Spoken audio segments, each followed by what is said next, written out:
Hey, everybody, welcome to another episode of Purple Insider. Matthew Coller here. And guess what? Justin Jefferson was back on the Minnesota Vikings practice field today. A big day toward his return to the field. And we can stop maybe asking, when is Justin Jefferson coming back? What's going on there? Et cetera, et cetera. He did not participate in everything today as he worked toward his return from a mild hamstring injury, which has been, I guess, maybe questionable about the word mild, because it seemed a little bit more than super mild, a little tiny mild. What level of mild? Like when you get a hot sauce at a restaurant or a dip and it says mild, you assume that it's not going to have a whole lot of heat to it. But I guess medium is less than mild, right? For you people who know food, medium is less than mild. Maybe this was more mild and not medium, but definitely not hot when it came to his hamstring strain. But whatever version of that is, whatever grade of it is, was not enough to keep him out for the entire training camp. And he was back today. And what he was doing today was not a whole heck of a lot, but he was on the side field running routes, getting throws from Max Brosmer and Brett Rippon when those guys weren't getting some reps, and taking part in the walkthrough portion, which was pretty, much the most of the practice today. It was not an intense practice. This is not one that we can break down every single JJ McCarthy throw. Although I do think, it is mild is less than medium, huh? Okay. So maybe this was medium. This was medium and maybe not mild, but they had expected it previously to be mild. I don't know. Whatever it was, it kept him out, I think, 25 days, which is fairly significant, but I also totally respect the Vikings not wanting him to put him out there for joint practices where Justin Jefferson is known to compete like a madman, and you would not want him to further injure a hamstring because of that. So we did talk to Justin Jefferson afterward, and I would have audio of that for you, except for thank you to MSP for firing off every single airplane right as Justin Jefferson was talking. But the main quotes from Jefferson were one about JJ McCarthy and one about Jordan Addison that popped out to me. He said about JJ that after every play, those guys talk to each other during this camp, that after almost every single rep, he was coming over, and I can confirm, having been standing there, that they would walk over and have a conversation, look at the screen. So he's had a lot of discussion with an NFL player in Jefferson, who has a ton of experience facing just about every defense, every defensive player, every look, everything that Kevin O'Connell can dial up. And so even if they were not able to have the same sort of chemistry as you would get out of playing together every single rep, that was the next best thing, is a ton of discussion between McCarthy and Justin Jefferson. And he said of McCarthy, he's still learning. He's still trying to figure out the offense, but it was a great period to learn what he was thinking. So at very least, they were able to connect on a communication level to see how JJ McCarthy watches a play, lets things develop, and then remembers it in his brain to have the discussion about it with Justin Jefferson. But at least the fact that he's getting back on the field by August 18th, they've got a couple more practices. Maybe he starts to ramp it up, and then they will have the entire period of 2 weeks to get ready for week one, which I would assume that Jefferson is going to be a full participant in those practices starting next week. And look, it's not ideal that he didn't have Jefferson. At least he had someone who could mildly simulate or mediumly simulate what Justin Jefferson does in Jordan Addison. And that was another thing that Jefferson talked about when he was asked about what he thought of Jordan Addison's camp. He said fantastic.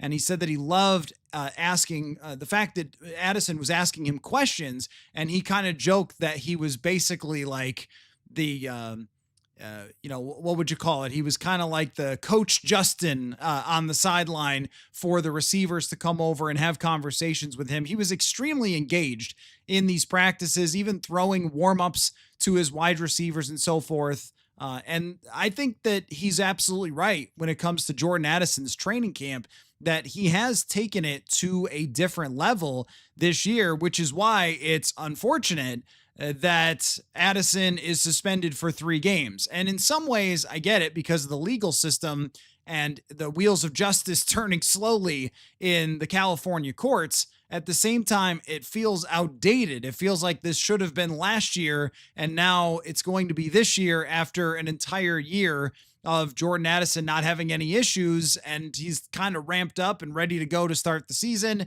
And then he has to serve that 3 game suspension, which of course he very much earned with his decisions behind the wheel. But nonetheless, for the Vikings offense, the way that he's been playing in training camp would suggest a big season is on the way for Jordan Addison. And then you have to get that stoppage. But Jefferson on the way back, which at least you don't have to start hovering your hand over a panic button. Because as we went on and on and on, I started thinking, like, are we getting closer here to this happening? And like, when is he going to get out there? Because it's getting late early.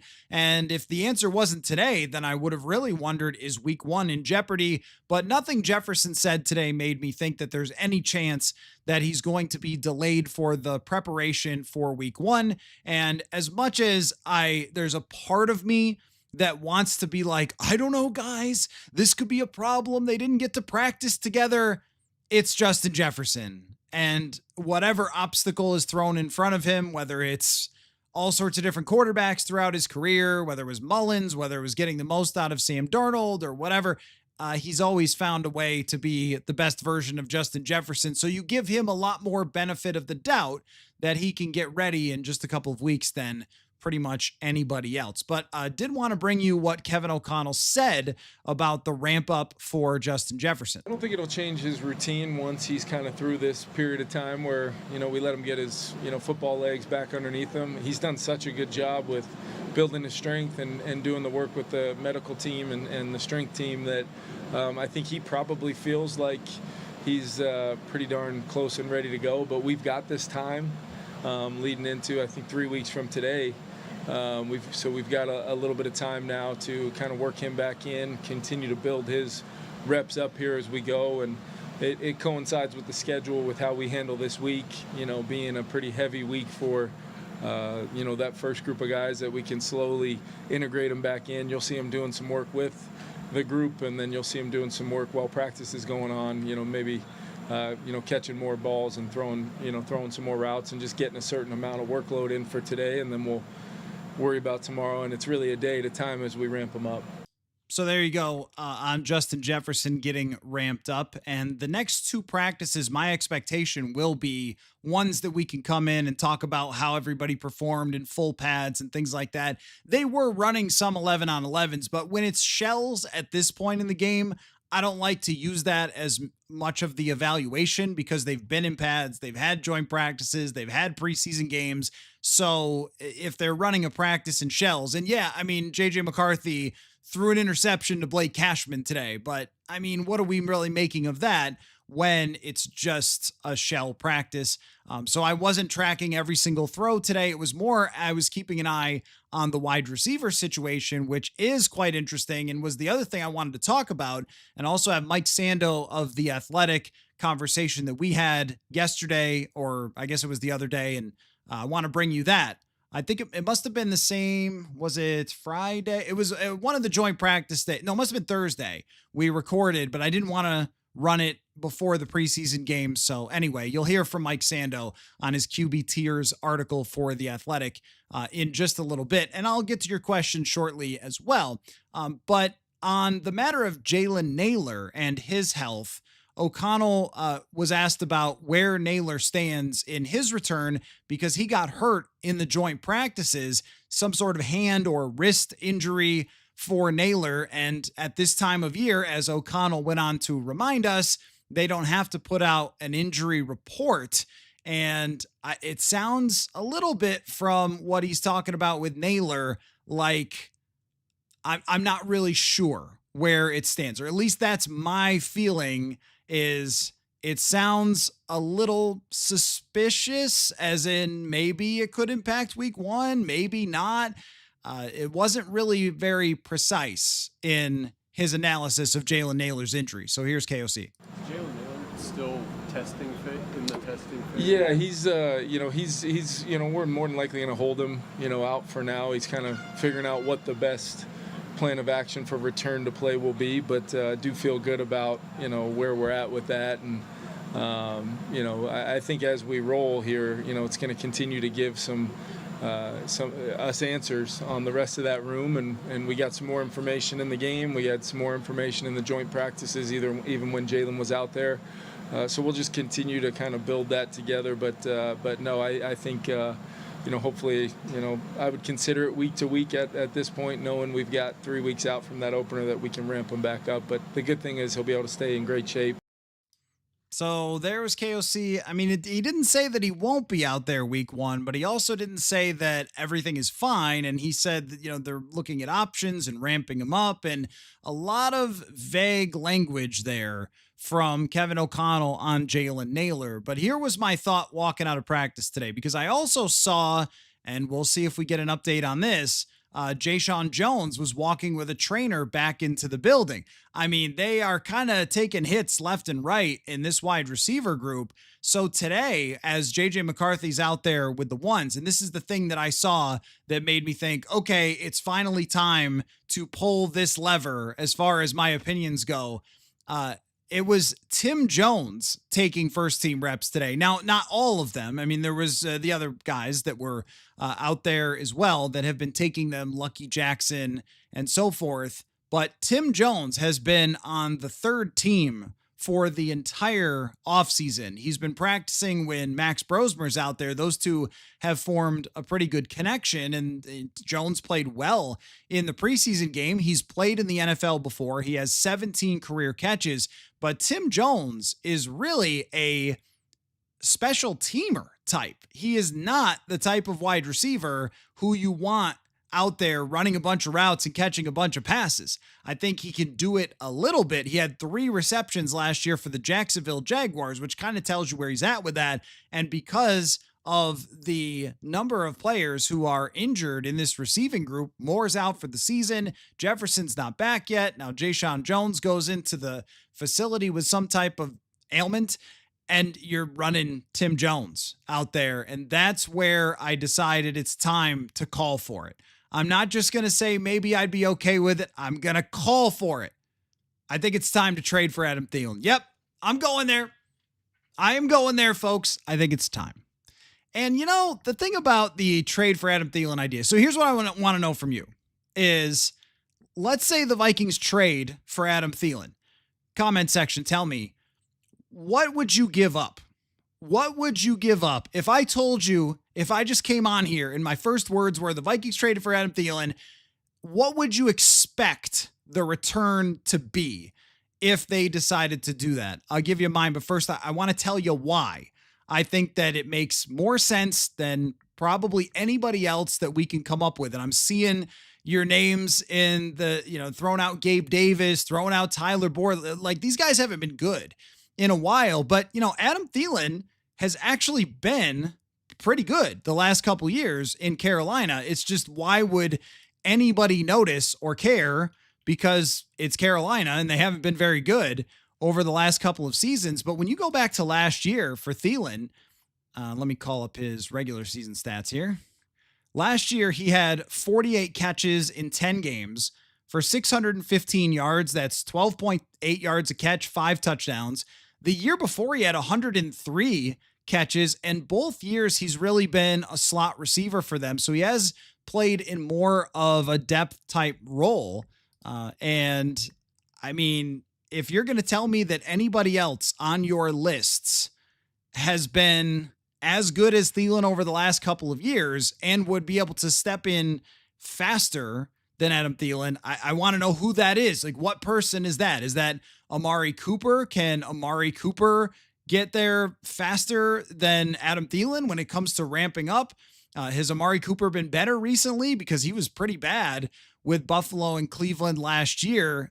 Gabe Davis, 2 years ago, he was okay, kind of a deep threat. Aldrick Robinson is a great pull.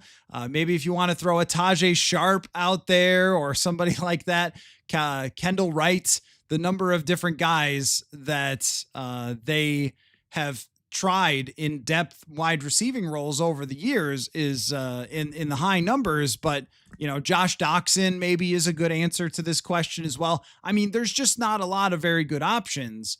And I was trying to come up with I did a 53 last night, and I'll tell you about my most finger quote controversial decision on the 53 last night. But I was trying to look for other options for the Vikings, and Amari Cooper was obviously the best one with the best track record, but I couldn't find too many great options. Maybe they have somebody in mind in the league that would be better than trading for Adam Thielen, but I'm struggling to come up with one. And at this point, after losing Rondale Moore and having Lucky Jackson drop 2 passes, and I know it's just a preseason game, but when you got to go out there and this is your pressure moment and you drop 2 that are right in your hands, and then he had a drop in joint practices as well, it's pretty hard to make the argument, oh yeah, you should feel great about this guy as your wide receiver who's going to have to play. We know that Josh Oliver is going to play a ton. And I mean, CJ Ham's been banged up. I don't know what his situation is right now. So they haven't been running a lot of fullback stuff. Josh Oliver, you better be really ready to play 60 snaps. The tight end 3 situation is not particularly good. Early on, they're going to lean on that 2 tight end personnel. When they come out for 7-on-7s, they got a lot of that going with him and TJ Hawkinson, and then Addison and whoever is pretending to be Addison. Well, Jefferson is sidelined. I mean, it's just a little bit funky there, the way it looks in practice right now. And I feel like after watching Jayshon Jones walk off the field today, after seeing what the receivers have brought to the table, it's just time to hit the button, pull the lever, and bring in somebody else. As in, similar to the Stephon Gilmore thing, it would be kind of just like that. Only you'd have to make a trade as opposed to making a signing, but somebody that everybody thinks is kind of washed, but can at least bring you an average level of play. I mean, if you traded for Adam Thielen and he gave you 10 games and 40 catches because he was filling in for Addison the first few games, and then he's a rotational player after that, I mean, that's a pretty good acquisition. But what would you give up? For me, it is probably right around the ballpark of what Rob said, a 5th or a 6th. Laquan Treadwell, that's a good. David is also thrown out there, a 5th or a 6th. Rob is talking about a 5th conditional pick for Cam Robinson. That would be a pretty good comparison.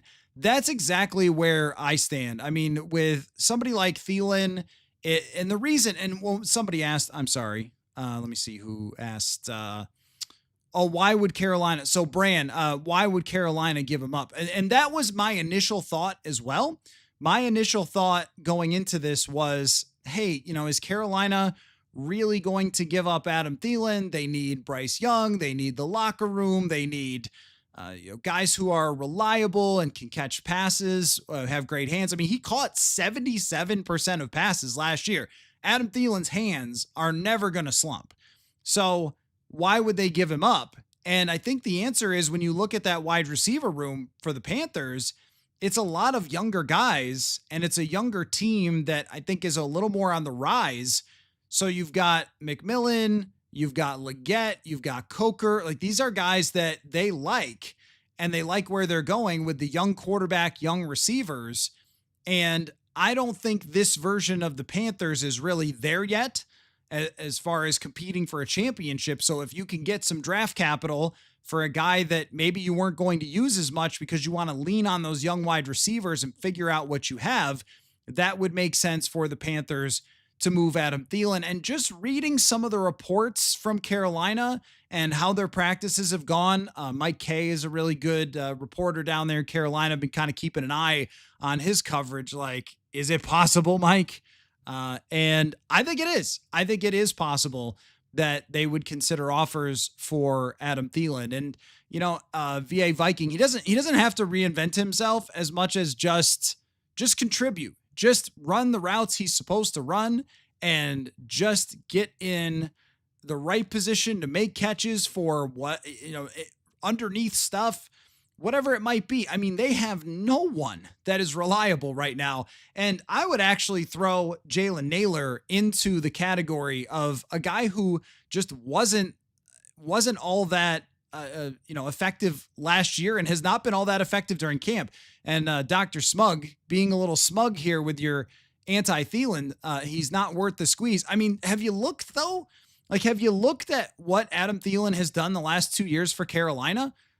I mean, 48 catches last year, 615 yards, 5 touchdowns, and the year before 103 catches. His percentage for receiving percentage when targeted is over 75%. I mean, the last 2 years, Carolina quarterbacks have over 100 quarterback rating throwing to Adam Thielen. He has hardly been awful. I mean, and also when you're talking about the squeeze, well, what's the squeeze? I mean, if the squeeze is a 5th round draft pick that's conditional and it's based on who knows what, maybe it's based on a number of catches. Maybe it's based on how far the Vikings go. Like, hey, if they reach the NFC Championship, the 5th turns into a 4th, or if, whatever it might be. You can put stuff like that in there and make it a conditional type of 5th round pick, or if he plays X number of snaps, or however you want to do it with Adam Thielen. But I would feel much safer with Thielen on the field with Justin Jefferson than I would, and who knows about Naylor's situation, but I would feel even better with Thielen on the field than Jalen Naylor at this point, because he already was having some problems catching the football, and now he's got a hand or wrist injury. Like, that doesn't really bode well for him either. That I think Naylor is kind of in the perfect position as a wide receiver 3 who runs deep routes, is kind of like a Marquez Valdez-Scantling, where, he runs deep and occasionally makes a couple of big plays. But other than that, he really is running a lot of clear out routes for Justin Jefferson.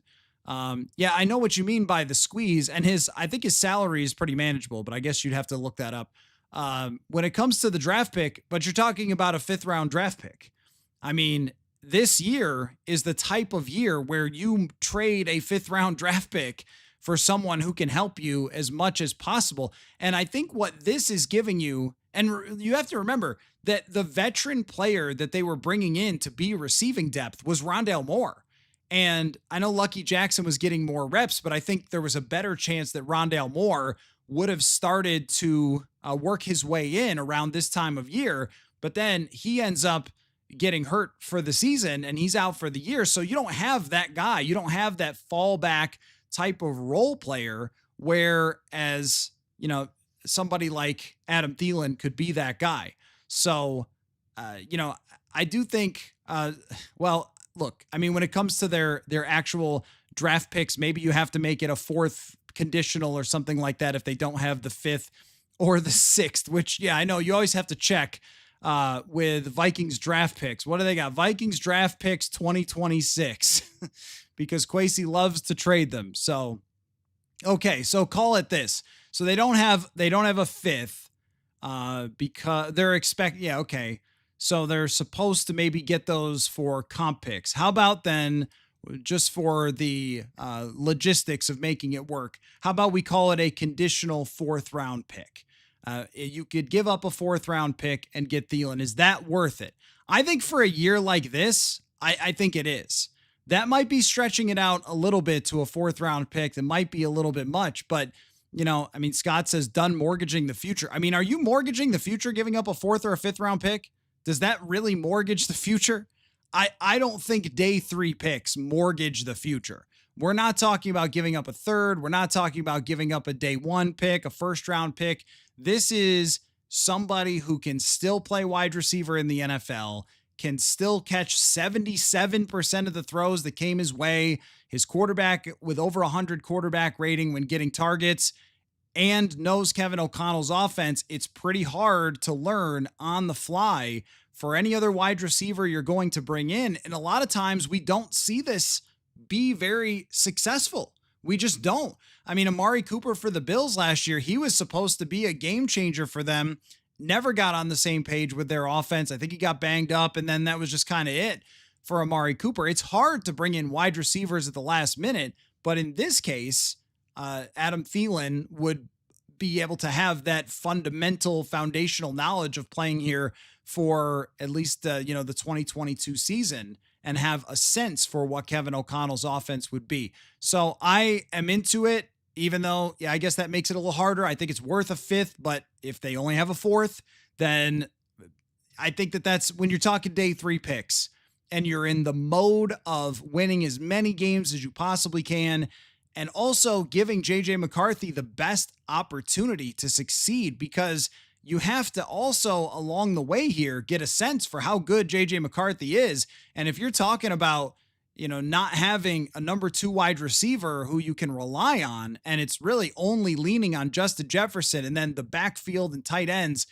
that's not easy when you have some games that you have to win right out of the gate. And once I saw Tim Jones taking first team reps, I was like, okay, that is going to be pretty difficult to succeed if that's somebody who's going to be your number 1 wide receiver or your number 2 wide receiver behind Justin Jefferson. That's going to make it a little tricky. Or if it's Lucky Jackson, you're not sure about him catching passes, or you guys are talking about Ty Felton. I still think that Felton is a guy that has to develop. And could he go in there right now and maybe be okay and make a couple plays? Yes. And I think he had a really good preseason game from a receiving perspective. At the same time, I'm not sure that he is as Brian says you didn't know we had someone named Tim Jones. Well, I guess, you got to watch closer when it comes to the third, fourth quarters of the preseason games. But yeah, I mean, Tim Jones is just a guy who is been a special teamer. And I think that that's been a good role for him in the NFL, but he's committed a couple penalties. He's made a few catches. He's definitely made a few catches against number 3 type players, but as far as actually being on the real NFL field, 17 career catches, and he's the most experienced guy out there. With Felton, I'm just going to keep saying I need to see him develop more, and that's okay. He was the last pick of the 3rd round. I mean, if the last pick of the 3rd round doesn't step right in and become a superstar, that doesn't mean he's a bust, guys. I mean, you remember KJ Osborne was a 5th round draft pick, and it took him some time to develop before he could get in there. And maybe, Allen Robinson is another name to throw out, but when's the last time Allen Robinson was even serviceable? I guess the other debate for someone who you could actually see understanding the offense pretty quick and getting into it and performing at fairly high level is Odell Beckham Jr. Do you want that? Do you want that? I don't want to call it a circus, but, do you want the celebrity of Odell Beckham Jr. when you just need him to kind of fit in? That I don't know, because does he still view himself as somebody who should be getting 10 targets a game like he used to, or could he be okay with 2 targets? That's another question. Is someone like Osborne going to end up on the market? Are there other players? I can look at the names that I came up with last night are just not inspiring for my 53-man article for wide receiver. Kendrick Bourne was one of them. I'll read them to you. Not inspiring. Tyler Boyd, Jamison Crowder, McCole Hardman might get cut. Trey Palmer might get cut. Elijah Moore from Buffalo. Josh Reynolds could get cut.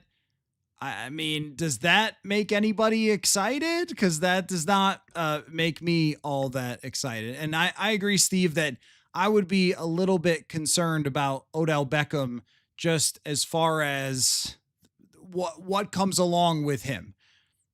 I don't think a whole lot comes along with Adam Thielen. And somebody asked if they left on bad terms. I didn't think so. I mean, Adam Thielen is a competitor, and I'm sure that when the Vikings didn't give him the offer that he wanted, he was probably a little offended. At the same time, if you're traded here, you're going to play. And Adam Thielen can still play, at least according to his last 2 seasons, where he played the entire season in 23, missed some time last year, still played double-digit games, and was an effective, efficient receiver when they had him. So I think that's the best option. If you have to give up a 4th, that is kind of tough. That's a little bit more than I would want to. I would rather give up a 5th or a 6th, but as was pointed out, they have already done that for other veteran players. But, you think about it last year. I mean, wasn't it worth it though? Like Cam Robinson, I know at the end of the day, Cam Robinson got steamrolled against the LA Rams, but he certainly played a big role in them getting to where they were at and having a chance. And even, Cam Akers giving up the late round pick.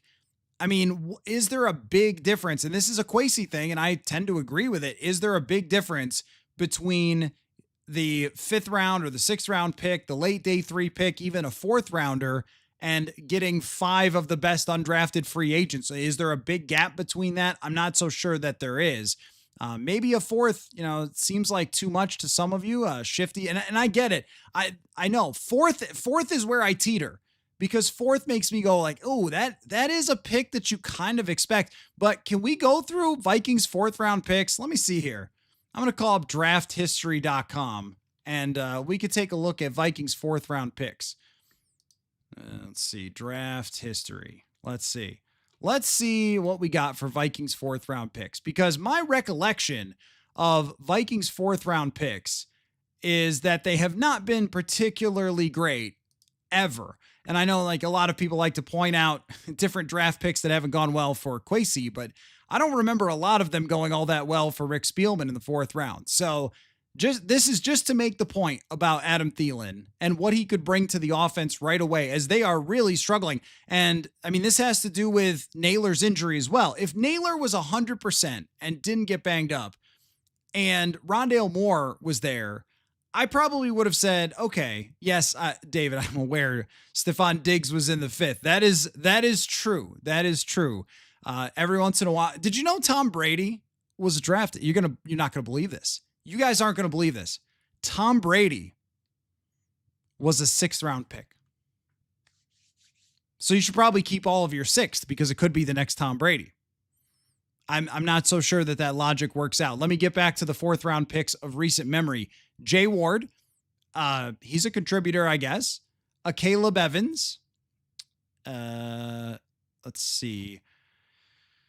Kene Nwangwu. Okay, Cam Bynum. Cam Bynum turned out to be a good player. Kene Nwangwu was a good kick returner. We got DJ Wanham. He played.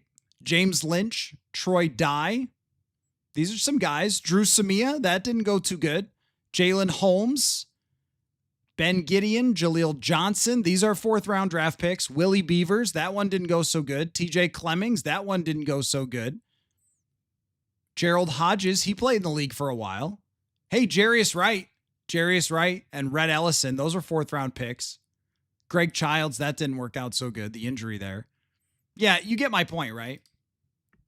Like the 4th round picks, they're great and everybody loves them.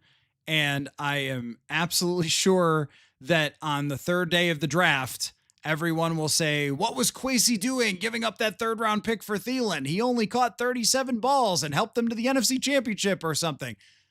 Maybe. But it's a boring day 3 for the draft. But if you can trade picks that turn into Jalen Holmes and James Lynch and Jay Ward for a guy who's going to give you real receptions in real life and has good hands and can help your young quarterback compete for, the NFC North this year, I think I'm willing to do that. That's the world that they're living in right now. And I think it's a little bit mythological when we talk about, think about like the Green Bay Packers. What have you heard about the Green Bay Packers for the last 2 years? The Packers are the youngest team in the league. They are so young. Do you guys ever even understand how young? I don't think you do. They're so young. You don't even understand how young they are. And what does that mean? It's great. It's great. Everyone wants a young team. Everyone wants a bunch of superstars on rookie contracts, and that's wonderful. If you can do what Detroit did and draft a bunch of guys that absolutely crushed it, and were even guys that they shouldn't have drafted, where they picked them turned out to be good, a tight end, a running back, a linebacker, and they all became great players and all that, that's wonderful. But a lot of the time, they turn into James Lynch and DJ Wanham, where it's, okay, that guy could play in the league, but is that really replaceable? It probably is. And you can find that in an undrafted free agent. You could find that in an XFL guy like Jalen Redmond. You can find as someone to be your 4th round type of draft pick. those guys, if you're sort of clever, you can get. But when it comes to someone like Adam Thielen, a real legitimate proven wide receiver, it's much harder to do. So that's where I stand on that. I know that it does sound a little bit like cheesy nostalgia for Thielen. It really isn't. In my case, it's very much look at those numbers of what he did the last 2 years. Catch percentage above 75%, played a lot in the slot, helped out Bryce Young last year, kind of turned things around in the second half of the year, was reliable for a young quarterback. That seems like something that the Vikings could use. If it's not him, I think it has to be someone else. Like that's my first choice would be to give up a fourth round draft pick, day 3 for a proven player who can help you throughout the season. And also another part of this is the trust for Naylor. He's had a lot of drops during this training camp. And even if he comes back, you're talking about missing time here leading up to the start of the season where he's supposed to play a different role than he normally would play with a different receiver coming in back into camp in Jefferson and Addison being the one out. There's just a lot you're asking of him. You'd like to have one more potential option outside of him, whether it's I'm making the case for Thielen because it makes sense to me. When I look at the other guys, it's just, man, that's tough. When you draft poorly, your depth suffers. Well, here's what I'd like to know is, first of all, does this team have bad depth? I actually don't think that this team has bad depth. We can go position by position. They've got good depth at running back. On the offensive line, they've got a guy who played 17 games last year as a backup in Blake Brandel. Justin School has been a starter before. Another 2 development draft picks that they've had that have at least looked like guys who can play in the league in Juergens and Walter Rouse. On the defensive line, they're very deep with Dallas Turner. Gabe Murphy's had a great camp. I think Bo Richter has even showed up. Even at the cornerback position, Zamiah Vaughn. Now, I don't like the way that Mekhi Blackman has played in training camp and preseason, but it's still a 3rd round draft pick who, if someone gets hurt, has shown before he can play. I mean, it feels to me like this roster has a good amount of depth. But if you take away the guy, Rondale Moore, who they signed to be depth because of a random, terrible play, just he was looking like he was coming along, and then you just have this random thing happen to him. I don't know what was like. That's football. That happens sometimes. So that takes off some depth. A suspension. Now, normally they have good wide receiver depth when Jalen Naylor is your 3rd, but then you have this suspension. So now you're down your 4th and your 2nd. Tell me what team. I would like you to just go through and tell me what team whose 4th or 5th or 6th wide receiver, you're like, that guy's the man. He's awesome. I wish he was our guy. Like, how many? There's not that many. You know what every team has? They have Ty Feltons, who they are developing. They have Lucky Jacksons who have been on the practice squad. That's what every single team has when it comes to their 4th, 5th, 6th wide receiver.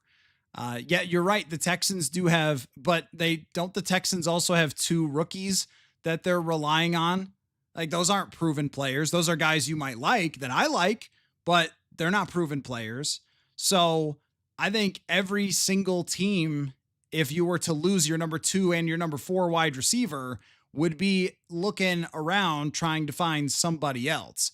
And, maybe they will end up looking at Ty Felton and saying like, hey, you're the guy and you're going to have to do this. Or maybe there's a competition in the 3rd preseason game. I mean, O'Connell had a very interesting way of framing it. He was talking about how, well, we like all these guys for a reason. They're all here for a reason, but we're still going to have to kind of figure out who's going to emerge at that position, which doesn't sound super promising. Braxton Berrios is a good name. There's a bunch of guys who are going to get cut and that'll be out there that they could look at. I think KJ Osborne might be one of them. Kendrick Bourne might be one of them. The reason the Thielen thing makes the most sense to me is that they won't cut him. They'll just keep him unless you give them something like that. I don't think that they're going to release Adam Thielen, that he's losing a battle so badly. I just think it's possible because of their depth chart. and because the Vikings might be in a position where they're a little bit desperate to get somebody to come in that they could actually rely on. If you throw me all these names, I mean, they haven't played as well as Thielen recently, and they don't have any familiarity with the Vikings, like a Braxton Berrios. I mean, he hasn't played well. I mean, recently, has he? Like, I don't think so. I haven't heard his name pop up too often. Somebody like Kendrick Bourne, they signed him and it hasn't worked all that well. Cordero Patterson, I know that you guys have brought up Cordero Patterson a couple of times, but I'm certain that Pittsburgh released Cordero Patterson because he just doesn't have the juice anymore that he used to have. So, Dante Pettis, like these are not options that you can point to like last year and say, look how he played, averaging 5 catches a game and getting 13 yards a catch and catching 70 something percent. So that's where Adam Thielen has been recently. And that's why I'm making the argument. KJ Osborne, he had a really brutal year last year. I mean, he couldn't get on the field for New England, and they had a pretty rough receiver room. So none of these ideas are as good. I mean, Gabe Davis might be a guy to take a look, Frank. I think that makes sense with the role that you'd be looking for. But Gabe Davis, I mean, played pretty poorly last year. Brandon Powell, I think with Brandon Powell, if they wanted Brandon Powell, he would be here. I like Brandon Powell as a guy who could just go back and catch punts. I don't know if they're going to go with Miles Price, if they want Felton to do that, if Silas Bolden is still even in that conversation. Gabe Davis was good at least 2 years ago, but we can say that Thielen was good last year. And well, he wasn't healthy for the entire season, but at least for 10 games. If he gave you 10 games and gave you 30 catches, I mean, is that worth it for this team that really just needs somebody to add something to the mix that is reliable? That's all we're looking for here in this discussion. You guys are bringing up all these receivers and I'm going, is that guy reliable? Is that guy reliable? Like, probably not. I did see that Gabe Davis was trying out with the Steelers today. Also probably says quite a bit that Gabe Davis was having to work out for somebody to even make his case, right, about where he's at health-wise. Yes, Thielen and JJ did work out together. I think it was Alec Osmus from KSTP who had a conversation with Thielen about that. And if you're Thielen and you feel like and some of you have brought this up, like, what do you want to come back and that kind of thing? Well, I mean, when you talk about the situation, you get to 30 something years old and the team wants to play younger wide receivers and develop them. Whereas Adam Thielen is in his 30s and wants to win. Why not come back and do it here? So I'm in. I've decided that I'm in. And yeah, I agree with you guys that the right price is a 5th or a 6th round draft pick. They don't have those draft picks because they gave them away.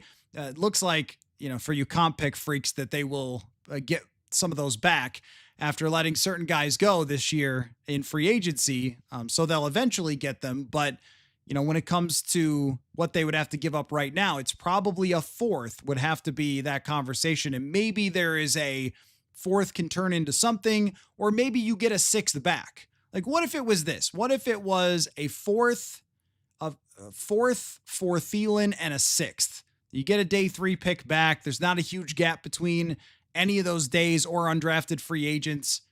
I don't think that's too bad. Let me look up.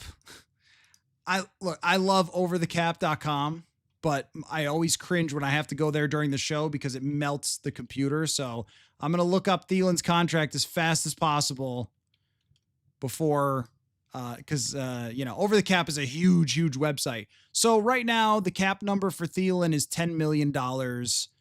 And if Carolina trades him, they take on $5 million hit. And he's in the last year of his contract. So, that doesn't sound unworkable.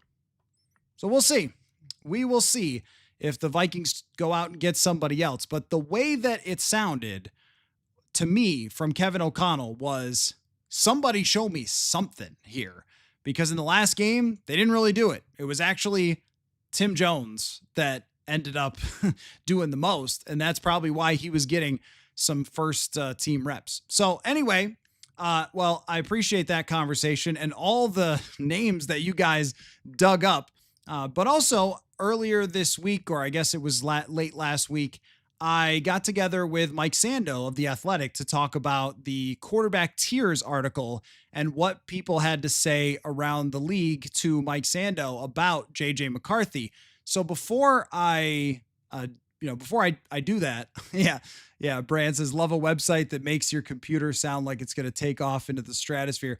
Well, look, I mean, overthecap.com, you can never give it enough credit. You can never give Jason Fitzgerald, the founder of that website, enough credit. He has completely changed how we view football. But that requires a lot of data that goes into that website. So the loading process can be a little bit tedious there. But I mean, just the way we all analyze players, contracts, front offices. I mean, it's been incredible. But yeah, if they make the trade and it ultimately ends up the Panthers, and I was just peering at this, not working it out completely. If they keep 5 and the Vikings have to take 5, like that's totally fine. Player trade, Mr. Mayor, is an interesting idea, but who would you want to trade? Would it be a defensive player? Because I think Carolina still needs defense, but who are you trading? Are you trading Mekhi Blackman? That name comes to mind. Wouldn't want to trade any, but even with Blackman, like, he just hasn't had a great camp. But I would prefer that he is depth if something goes wrong with Okudah or Isaiah Rodgers or Byron Murphy, rather than Zemiah Vaughn or Dwight McGlothern, 2 guys who basically haven't even been out there. So yeah, I don't know. I don't know which player. You'd have to give me which player you think would make sense to make a trade.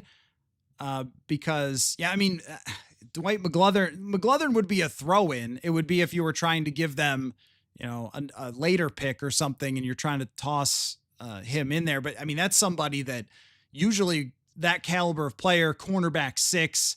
Sam Howell is a funny answer. Sam Howell is a very funny. In fact, there's probably a lot of funny answers there of like, hey, which player could they give him? Like, how about Corey Vedvik, or how about Matt Weil? I don't know. There's a lot of random names you could go with there, and feel free to throw those in there. But so I wanted to bring you the conversation with Mike Sando, but I also wanted to mention before I bring you that the conversation is a little bit, I would say, how do I put this? Like, we went back and forth a little bit with the JJ McCarthy situation and what coaches had to say. So I just want to say first that it is a friendly back and forth, because I have the utmost respect for Sando. And he's one of those guys that, as a football journalist, I've read for so long, and he has so many contacts, and he's somebody that I look up to and is a friend of the show. So keep that in mind, because we kind of get into it a little bit in this interview, going back and forth about JJ McCarthy and the Vikings offseason and making that decision. But so I wanted to say that first, that Mike and I are still very much on good terms here, but there's a little bit of debate, I would say, in this interview. So here is myself and Mike Sando from The Athletic. All right, we welcome into the show from The Athletic with his legendary QB tiers article out this week, Mike Sando. Welcome back to the show, my friend. I've been pouring through past data sets of QB tiers, and I've got a lot to chat with you about, especially about JJ McCarthy. How's your week, man? This is like your 473rd appearance, I think. It is. They're all a little different. I think I've learned as much as anybody else does off of these, because you get so close to it that you don't really know what people that aren't as close to it see. They look at it differently, and especially in each market there's different things too. So we'll have fun with this one. JJ McCarthy's interesting just because he hasn't played, and usually there's no rookies in this thing, but usually you get to your second year, you've got 3 games like Michael Penix. We got something to go off of. We got nothing for JJ, but I put him in there just because I wanted to hear what people had to say. It wasn't the beefiest section, but we can go wherever you want with it. Well, yeah, let's start there with the takes from some of the coaches and former general managers that you spoke to. I think every single comment from somebody in the league, I kind of went, yeah, really? They start by, talking about his injury from last year and wondering if he might be injury prone, which is kind of an odd one, because it was just a meniscus that you have repaired, and that happens to a lot of people. And like that's his only injury that I could remember him having. And He then had a shoulder. He had a shoulder in college, right? That okay, didn't. right, It did right. not require surgery, but they thought it was. There was a report initially he was going to need surgery on the shoulder, and then he didn't have it. Right. Okay. So he was banged up. That was around the time of that Penn State game, right? Where he threw like 4 passes, right? Yeah. I don't think there's a huge. Is. I don't know that that was the number one concern of him coming in.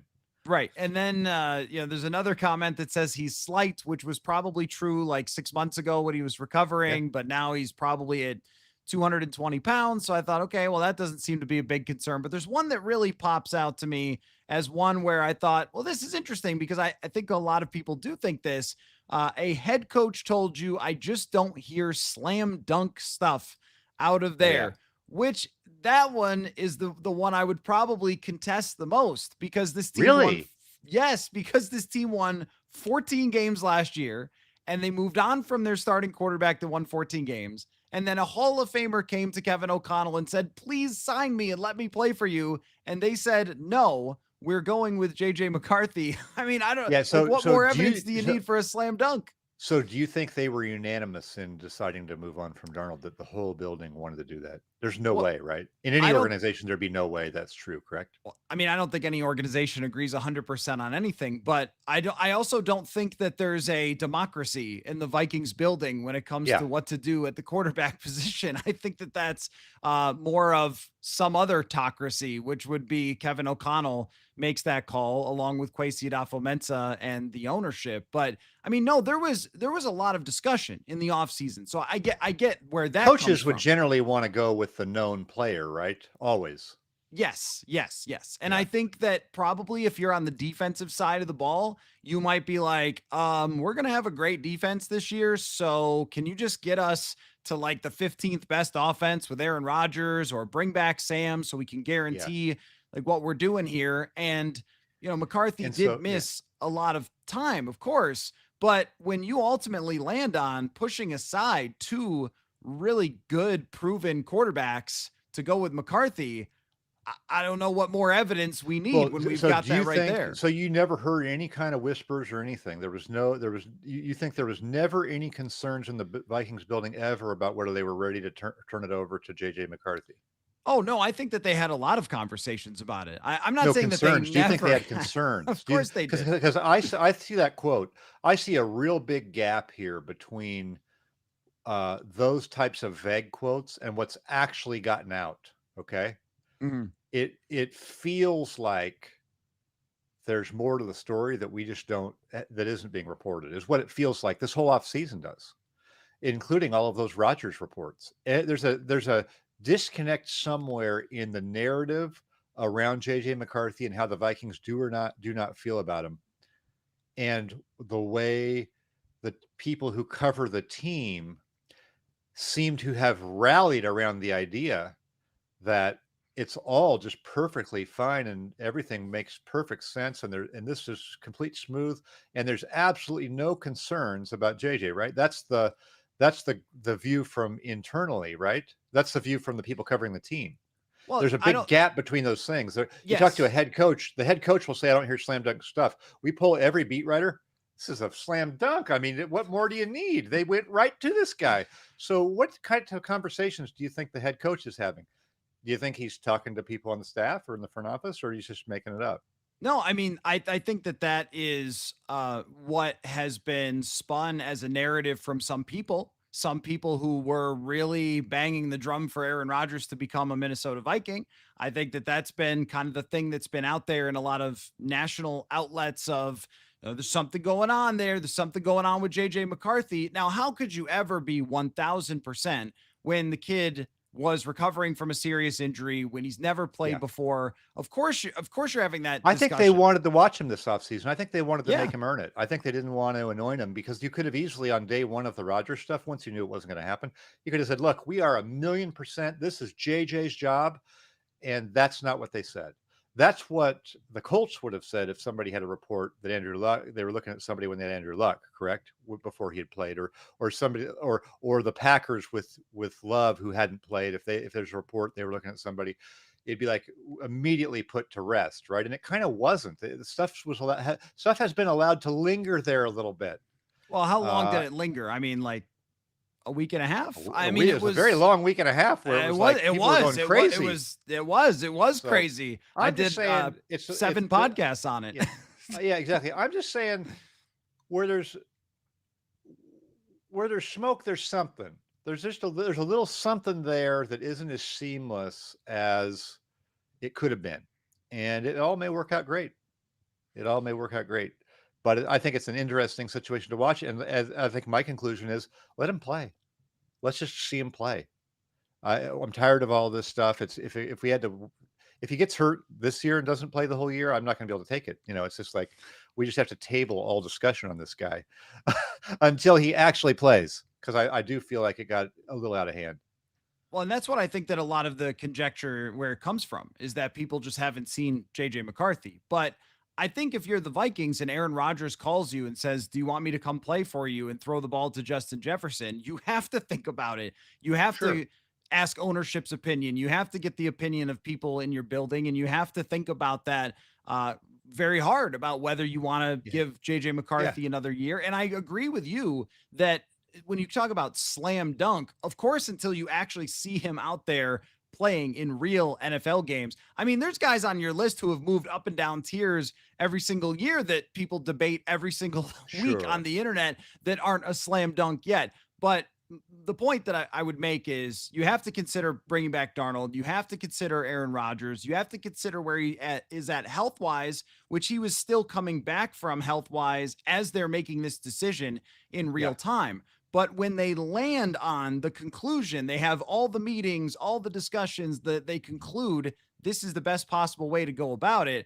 That to me feels like quite a high bar to reach when you turn down other people. And then also, it should be pointed out, like this was the plan the whole time.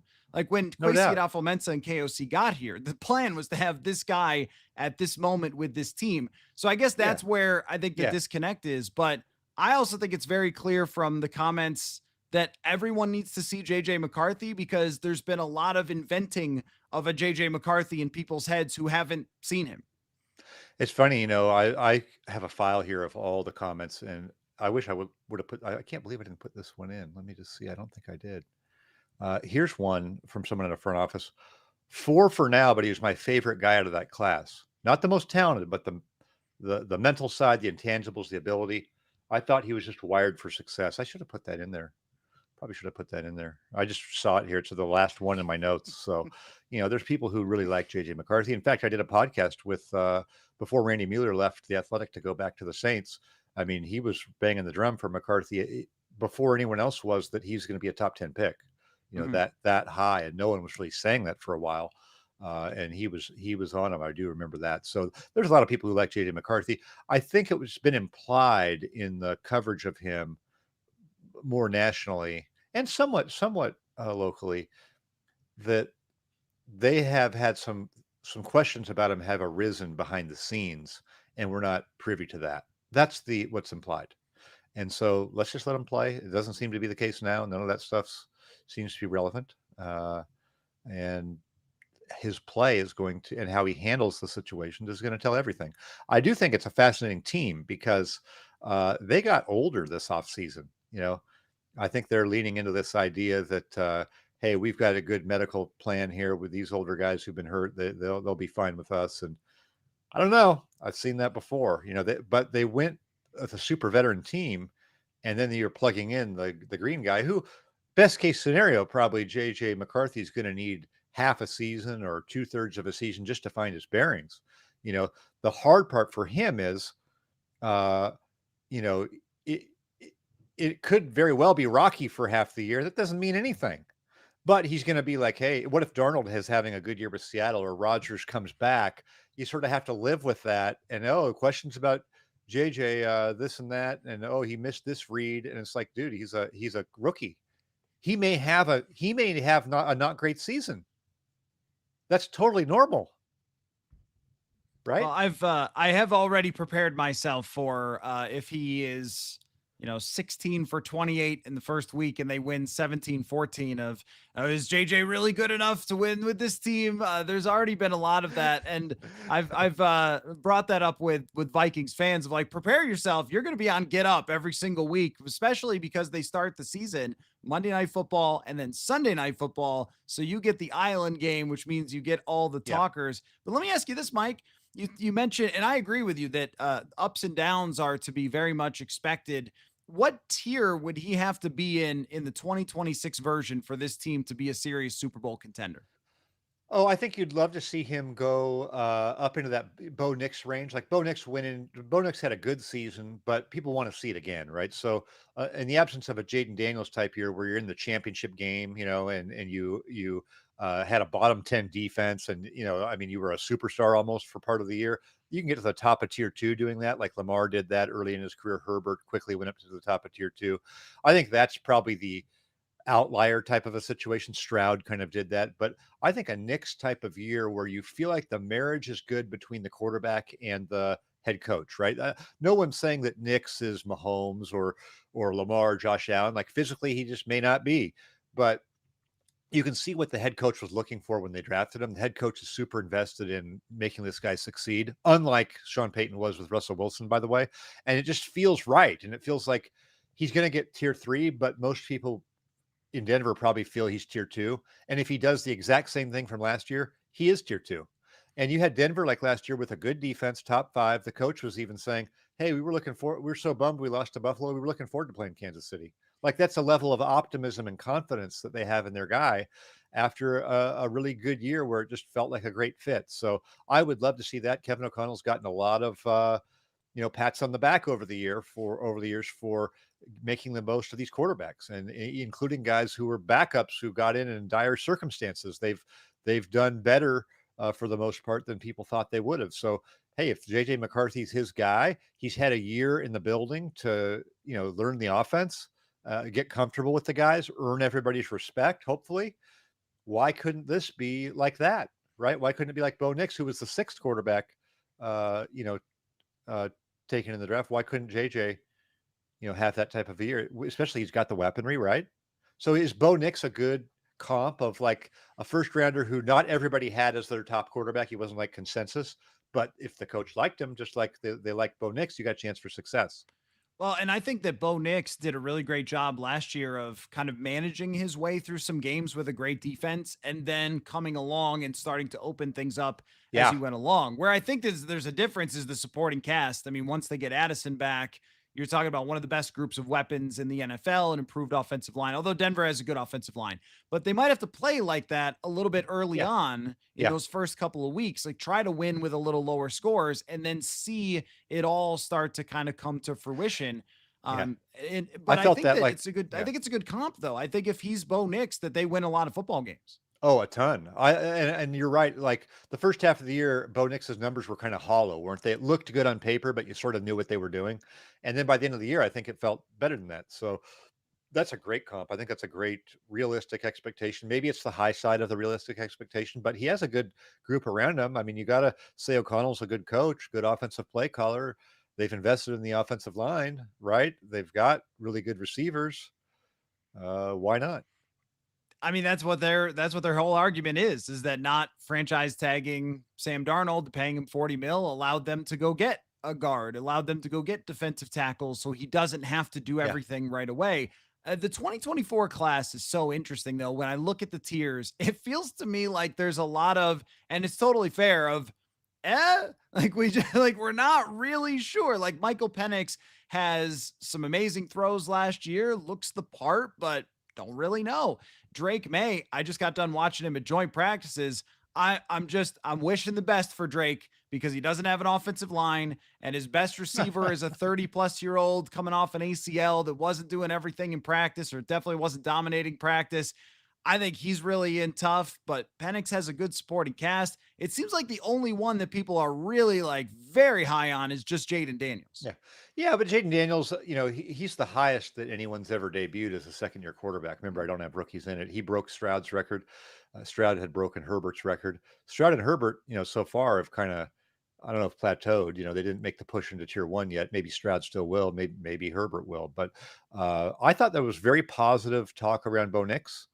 In fact, I thought a really interesting quote from somebody was, "Hey, don't don't set in stone the order of this class after 1 year. Obviously, we can't with the guys who haven't played, but the idea was that this could come down to a quarterback coaching competition between Sean Payton and Cliff Kingsbury. I thought that was an Mm. interesting way to look at Bo Nix. Like, hey, is he going to be pushing up into high tier two next year? And will Jaden Daniels, with everyone gunning for him and having better defensive plans for him, and maybe not, an okay supporting cast, but not a great one, does he just sort of stay there, or is he two ticks lower? And does Bo Nix kind of get into that conversation?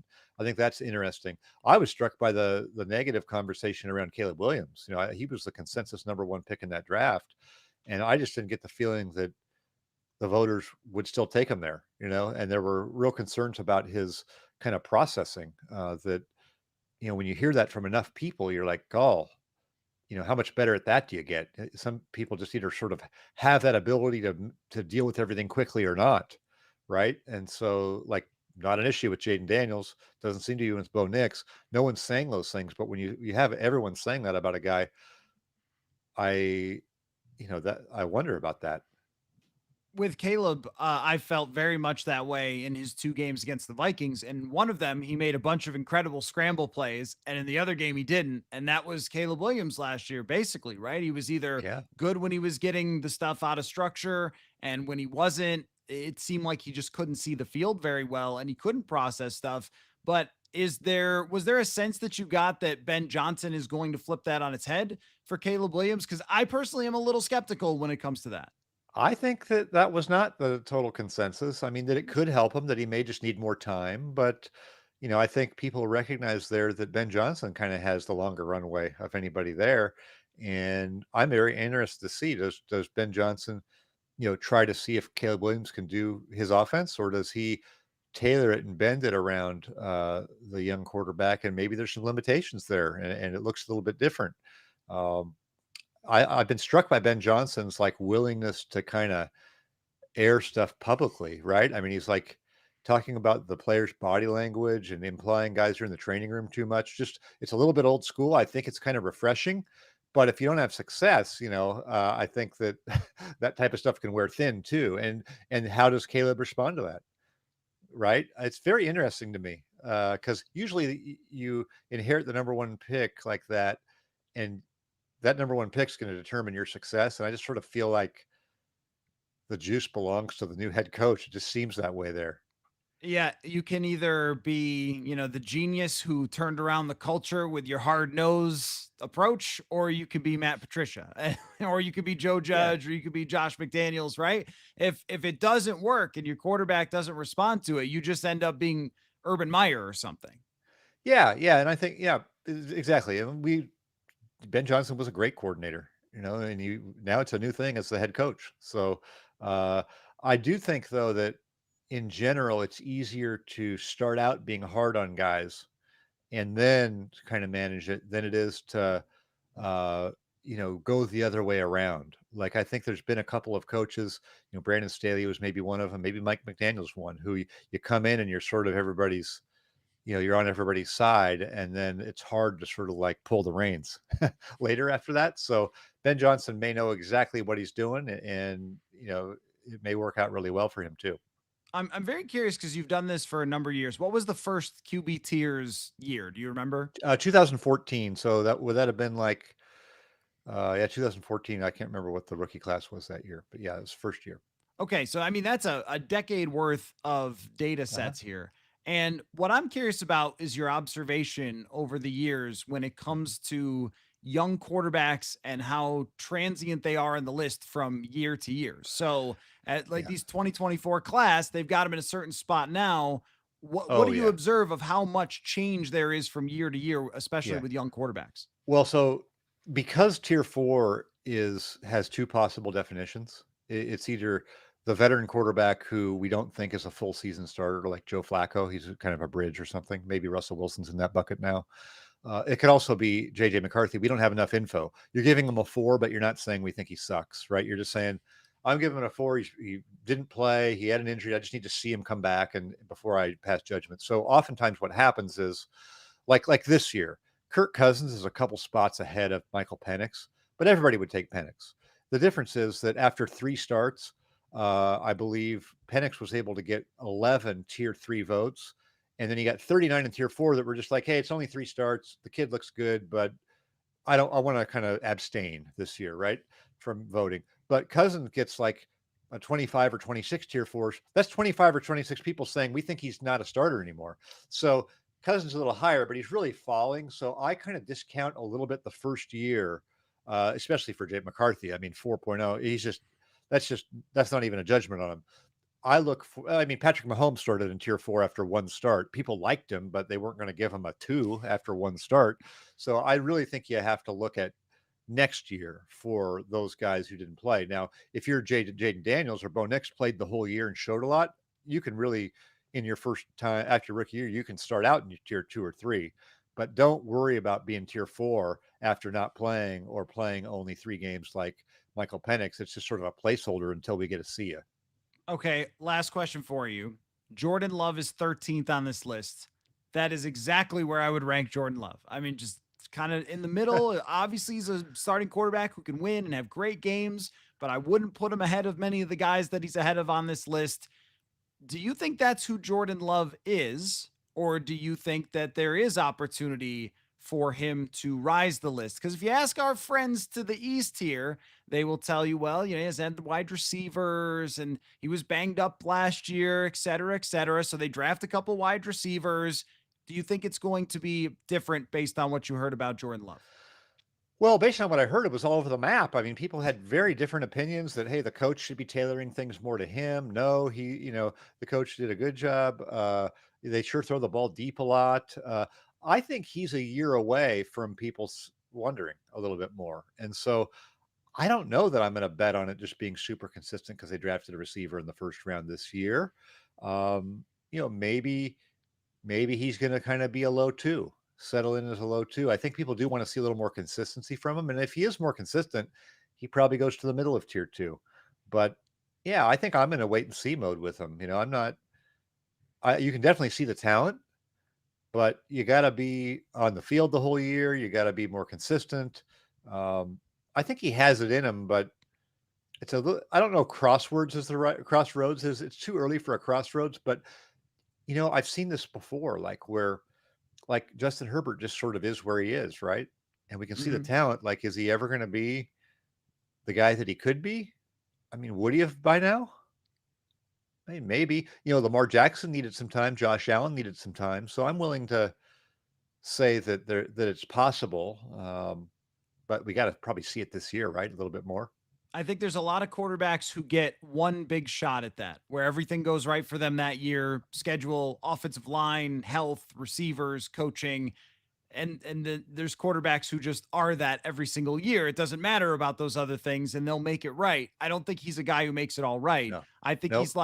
he's right next to Dak Prescott. It's a great example. Like 2 years ago, Dak Prescott had everything kind of right, had the number 1 offense, missed his chance. That's probably how it's going to be for Jordan Love. Of I course, can see that too. Yeah, and Dak Prescott's been a good starter for 10 years, and maybe organizationally Green Bay can, they're the opposite of Dallas in terms of the focus in Green Bay is all on football. In Dallas, it's Jerry Jones, this and that. Maybe they do get a breakthrough in the playoffs. They kind of did that one year. They beat Dallas, that coincidentally. So maybe they can do that. Yeah, I think he's like in any given week. Any given week you play Jordan Love, you could get lit up or you could light him up. Mike, I could go through every single quarterback and grill you on every single one of these because it's just so interesting. It's one of my favorite articles of the year. I wait for it every summer. Love talking about it with you. But you got this media tour, so you got about 50 other these to do today. Here's what I'd love you to do someday for me. Just pick a random old year like 1994 and ask everybody who was around then, hey, where would you rank the different quarterbacks for quarterback tiers? I wish this was around when I was growing up. It would have been so cool to have. It'd be so great. It would be hard to not look back and realize what the guy did later, or earlier. You'd see for them for the body of their career. But I would love that. Wouldn't that be fun? Go back into the scouting reports. I wish I could go back. That would just be awesome. So thank you. Quarterback tiers, Go find it at The Athletic. Mike Sando, you are the best. Thank you so much for finding some time for me today. I really appreciate you, man. Thanks for coming Great on. discussion. Great discussion. Thank you. There you go. Mike Sando. Let me get you. I forgot about the FanDuel question of the day. And actually, I had something different related to Justin Jefferson I can give you, or I could save it till tomorrow, because it popped into my head as I was talking with Mike Sando there about the Bo Nix, to look up what FanDuel has for Bo Nix and JJ McCarthy for this year for yardage totals. And it's actually really, really similar. Bo Nix is 3,500 on the nose, and JJ McCarthy is 3,575. So the FanDuel question of the day is, who will end up with more yardage passing this year, Bo Nix or JJ McCarthy? And I think I would lean a little bit toward JJ McCarthy to start off, but Bo Nix has a year of actually playing under his belt. They've improved that football team. I think they're going to run the ball better. They've got a little bit more in terms of at least developing some of their younger wide receivers. I was a little surprised that they did not do more as a franchise to give Bo Nix more wide receivers to work with, but I think they got, Evan Ingram out there, so at least giving him a tight end. I would lean toward JJ McCarthy is the better bet to hit the over there on FanDuel than Bo Nix. But I also see some of you I saw in the comments saying like you didn't like Bo Nix coming out and he's not that good. I liked a lot of things that I saw from him last year. I mean, he got his team to the playoffs. He improved greatly in the second half of the season.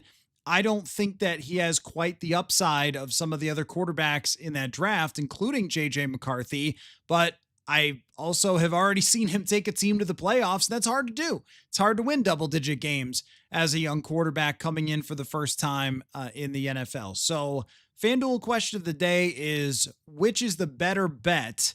The over on JJ McCarthy at 3,575 or the over on Bo Nix at 3,500 exactly. Now, I did see you guys reacting in the comment section to the discussion with Mike Sando, and I think it's a lot of what we've talked about throughout this year and throughout this offseason with JJ McCarthy and what happened in the earlier part of the spring.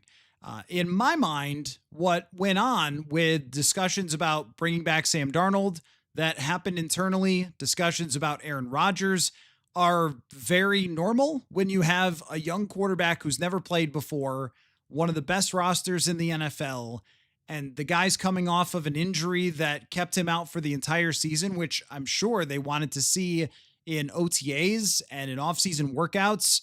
Does JJ McCarthy come back well from that injury? Does he put the weight back on? Does he look like he's strong and moving around? And are there any other setbacks? Because there was the one additional procedure that happened. Where I do get a little bit on the frustrated side is with insinuations that something else was going on there, that there was something nefarious behind the scenes that only certain people know about, but you don't know about, but I'm not actually going to tell you what I'm referring to and stuff like that.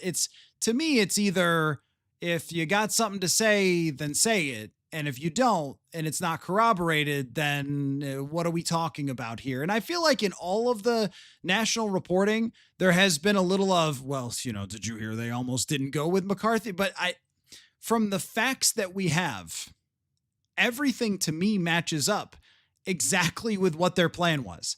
And Mike mentioned, well, the beat reporters are telling you everything is fine. And it's like, that's because we heard about this plan from Kwesi Adolfo-Mensah a long time ago. I mean, we heard about this plan from Kwesi.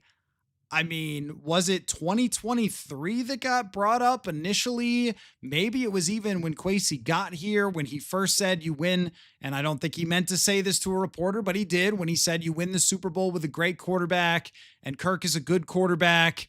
It kind of tipped us off then, but then Kwesi was very clear throughout how he was building this team. And then they were also very clear when they brought in Sam Darnold. How many times did you hear Kevin O'Connell say about Sam Darnold, hey, it's great for him and he's got a chance to show the rest of the league that he can be their quarterback? They never committed in any way to Sam Darnold. And then if they did give him an offer, it wasn't as good as what Seattle could offer him. And yes, it's true that he could have signed the Seattle deal and they also get Will Fries and Javon Hargrave and so forth. But why would he sign that deal when JJ McCarthy is here? They would have had to franchise tag him realistically if they wanted Sam Darnold to stay.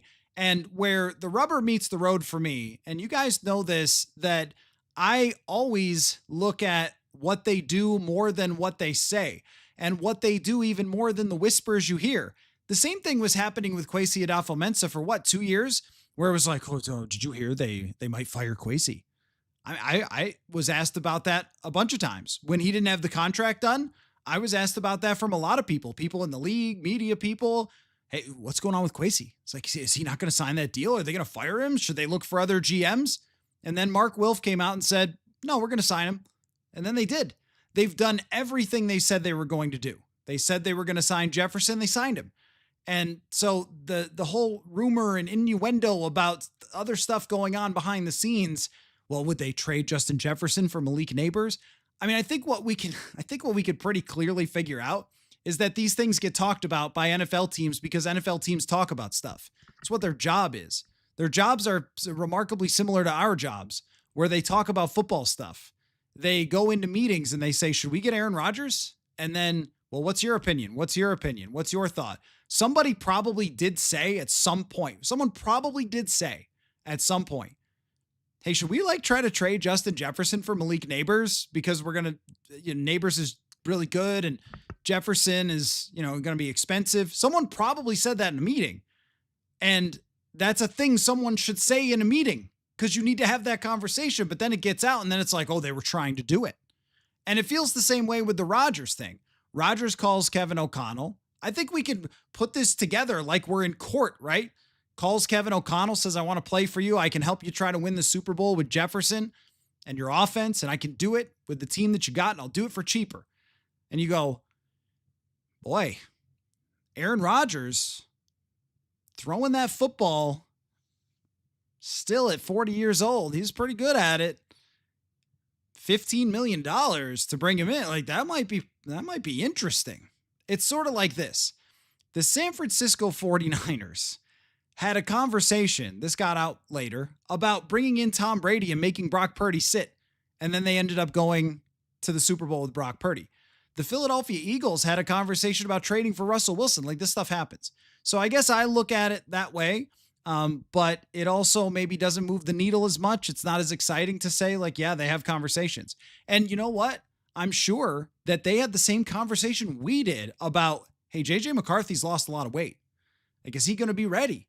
And he said, we got to see him. Yeah, wouldn't you want to see him?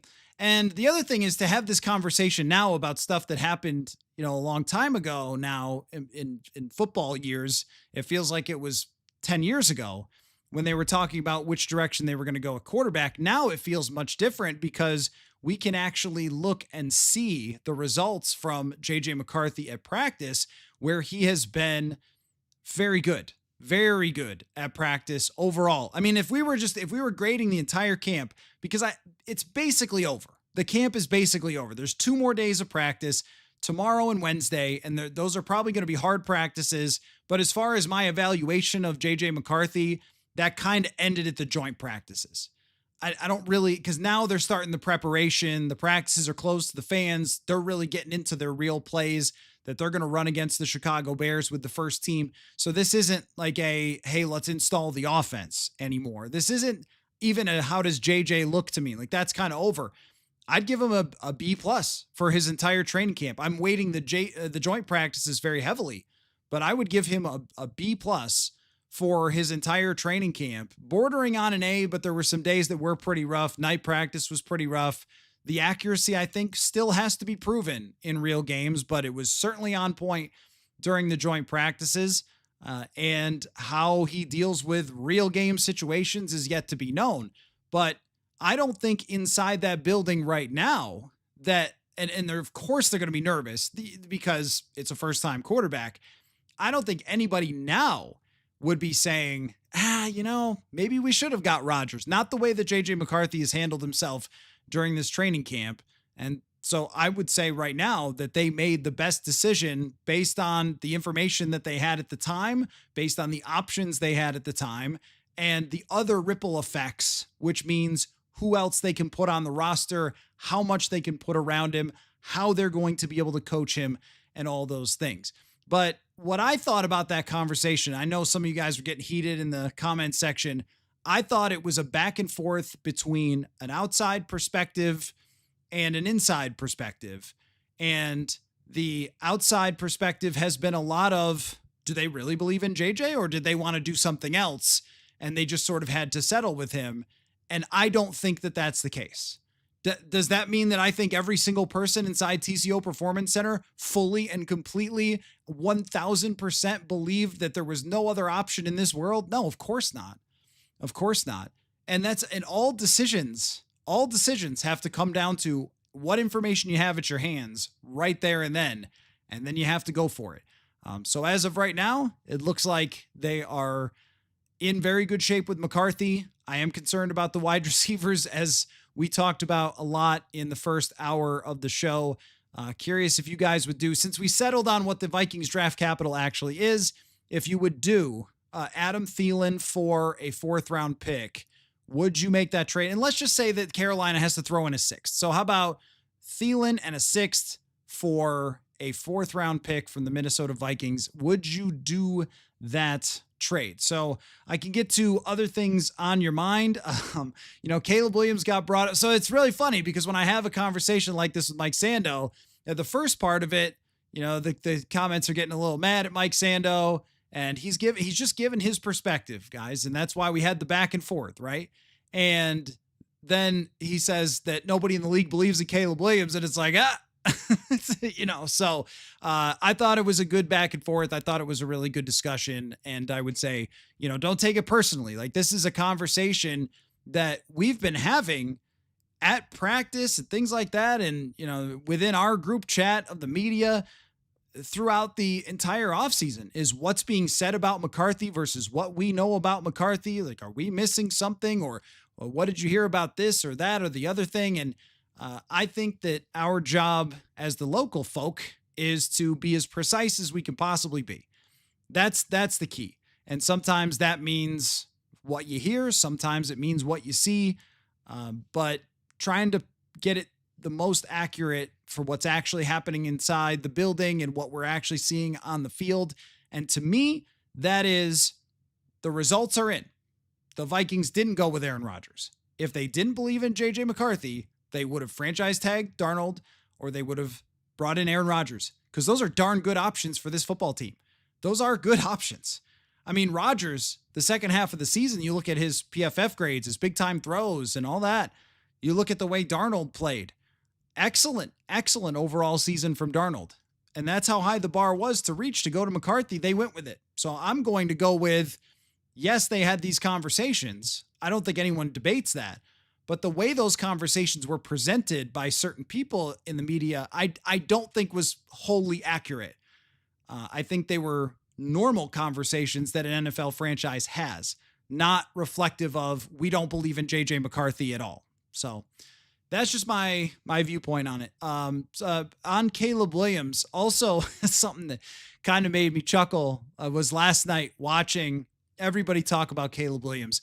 No matter how many times you have to go through it, and no matter how many times everybody tries to tell you, the moth to the preseason flame, it's undefeated, man. It's incredible. It's no way, this preseason, I'm not overreacting. There's no way. I would never overreact. And then Caleb Williams has a good drive, and it's like, Caleb Williams, he looks great out there. And guys, the Bills weren't playing their starters. One of my favorite preseason, the lock it in to, I will never care about preseason results from key players. I care about them for third and fourth guys. Absolutely. Those guys are playing their tails off. Absolutely. But for starters, never care about this. Is if you Google this, Ryan Leaf defeated Peyton Manning in a preseason game and outplayed Manning handily. And, there's some, I think if you Google it, there's an article about Ryan Leaf really showed him who the top pick should have been. It's like, come on. But when we're talking about backups, no, it really does matter. I mean, if you see, just for example, like if you see an Elijah Williams pop, well, that means something because he's playing against a bunch of guys who are trying to win jobs for their team. The New England Patriots players, like they're going as hard as they possibly can. And if you're winning those reps as a third stringer versus third stringer, like that's your one shot. Those guys are going as hard as they can. Max Brosmer, for example, the way that he's played, it has not been like just some sort of goofy, a great point about the Lions 0-16 team going 4-0 in the preseason. That's funny and true. But, even with someone like Max Brosmer, where it can be very hard to gauge the second half of a preseason game because he's not playing against the best players in the NFL. So then we have to kind of make a different adjustment, which is, well, what are the things that he's doing and are those things repeatable? For me, there are repeatable things from Max Brosmer that look good. There's getting rid of the football, going through reads, throwing with anticipation, all those sorts of things. I think you're misremembering it a little bit, David, with Case Keenum and the 2017. It was actually camp. He was struggling in camp.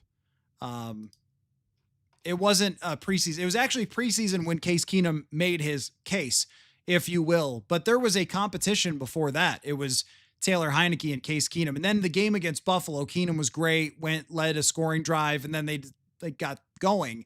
And that's what we thought we saw with Sam Howell. But then, big step back there with Sam Howell in the last game. Practice is always going to be super, super important. But when it comes to third and fourth string type of guys, this is all you have to really go on because we don't see them having a lot of reps. So that's the best we can really do is to evaluate where they stand with preseason and try to figure out, is there upside? What are they doing? But when it comes to, just to draw it back to where we started, Caleb Williams' performance against the Bills means absolutely nothing. And it's almost laughable when the Bears blow out Buffalo. Who cares? Who cares? I mean, because, when you're looking at Buffalo, like that's a Super Bowl potential team with the best quarterback on earth, and they're playing their backups against the Bears starters. And wow, he was able to drive the field. I mean, it just doesn't tell us anything. I think that there's a good chance that Caleb Williams is better. And some of the stuff that they ran, it looked like Ben Johnson stuff. Open receivers in the middle of the field, running slants and things like that. But you're not talking about any of the level of talent that they're actually going to face or game planning that they're actually going to face. And I almost felt bad because Sean McDermott after the game had to be like, that wasn't up to our standards. I said, come on, like what? It's a preseason game. So anyway, I was just, you can't help yourselves. It's like Shadur Sanders averages 6 yards an attempt. And it's like, he should win the job. And Joe Flacco won the job, which does open the potential Kenny Pickett conversation, I guess, for the Vikings if they like Gabriel and Sanders as their backups. And they shouldn't even consider ever playing Kenny Pickett. That's a franchise that needs to find out about its young quarterbacks. I did see, I shot you 99, that the Vikings signed running back. I'm going to guess that's Xavier Valade is how it's pronounced. It's Xazavian, Xavier Valade. He has played, I think, maybe a special teams rep or two in the NFL. He's bounced around a little bit. So the way I was trying to read the signing was, well, does this mean that they don't want to play Xavier Scott in the last preseason game? Because remember, KOC is extreme. What the X in Xavier is for extreme. That's what O'Connell is when it comes to not playing his starters in the third preseason game. He goes deep into the roster, and only who was playing last year? It was Matt Corral. Do you guys remember that? No, of course. Why would you shouldn't? If you do, seek help. Like Matt Corral was playing in a Vikings preseason game last year. Like that's where we're at with the third preseason game. So I'm guessing that it is possible they're not going to play Ty Chandler.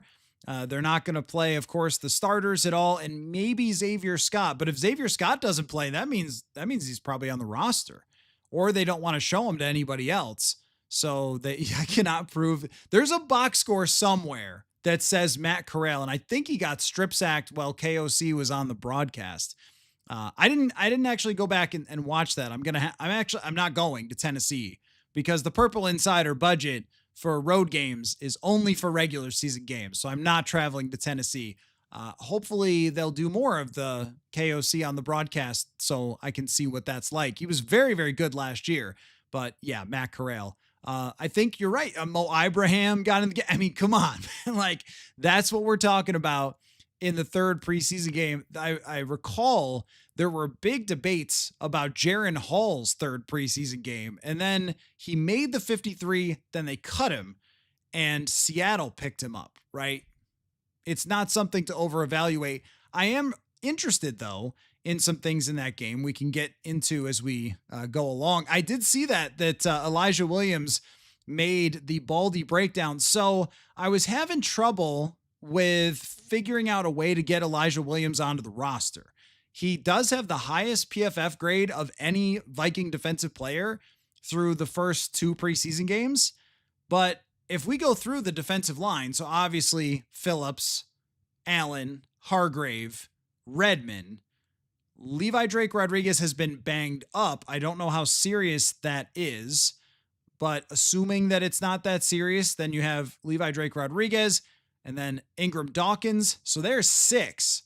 I believe last year they kept 6. Can you get another one, another spot there? They do kind of have a free space with Jordan Addison. I made my 53 today over at purpleinsider.football, and I used my free space on Xavier Scott to get 4 running backs. And my justification, 4 running backs, 1 fullback, my justification there was Scott is interesting and could actually have some sort of role as coming out of the backfield and catching the ball. He could play a lot of special teams, and I'm not so sure about getting rid of Ty Chandler because Ty Chandler is a guy that can do the kick return, and he can be kick return 2 with Ty Felton as kick returner 1.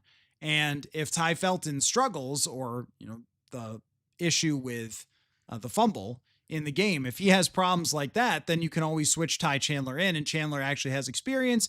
And I thought he was pretty good as a kick returner. Not great, but pretty good. His best return was, what was it last year he had one against Green Bay that he brought back for a touchdown or something. And then it was called back, but it was a really good return. It had nothing to do with the play. So he's got a lot of talent there. And I also think that you'd rather have Xavier Scott coming out of the backfield and doing a lot of the stuff that running backs do, but Chandler has still got that. I don't know. I haven't felt like there's a ton of evidence that they're cutting Chandler. And we have to remember too, that even though we have liked Xavier Scott and Elijah Williams, what are the chances that they actually get claimed by someone? Because then they have to go on their 53. Is that going to happen? I think with Joe Huber and Logan Brown, well, those are 2 guys that have gone in different directions for me during this training camp, where Joe Huber has been really good in the preseason games, and he graded again really well in pass protection. It was less so against the run, but in pass protection, he was good again for a second straight game. And I think that tells you something about him. He's taken all the reps with the second team. I still can't find a spot for him, though. That's the problem. I can't find a spot because normally the Vikings keep 9 offensive linemen, and I don't think you're getting rid of Juergens. As much as we were kind of talking about, is it possible they look for an upgrade there? Juergens knows the entire offense. I don't think he's been bad during the preseason. He's been a good run blocker. He's had his issues at times with pass protection. That's who he is. But you train him all through the last 2 years in this offense. You'd rather have that guy than just randomly going and getting someone else. So he's on there. And then Walter Rouse, I think Rouse started out a little rough, and they were having him at left and then having him at right. And there was the talk about him playing guard, and that just never happened. I don't know. Maybe his body isn't fit for a guard. But I think those 2 guys are on. And then Justin School, I would be shocked if they cut him for as many first-team reps as he's taken. He might need to start in week 1, so they're not going to cut him. And then Blake Brandel is your best backup offensive lineman. So where does that leave you? It's hard to fit a Huber on there. And then with Logan Brown, I mean, I just don't really know what happened there. He started out looking pretty good and was getting second team reps, and he was bouncing back and forth with Walter Rouse. It looked like it was a real battle. And I had him on 53. I made a 53 where Logan Brown was on it and they were cutting Rouse. And then all of a sudden it just flipped and Rouse took all the snaps, didn't come off the second team, and Logan Brown was out there in the fourth quarter. So I would expect him to be maybe a practice squad guy, but that is it. I don't think that he's going to actually make the team. So, Matt Corral played, and according to ESPN, he had zeros across the board, except for a strip sack, PFF grade of 0, which I've never seen before. So that's cool. Well, thank you, Jude, for the research there. I think I have seen a 0 before. Let me think. When was it?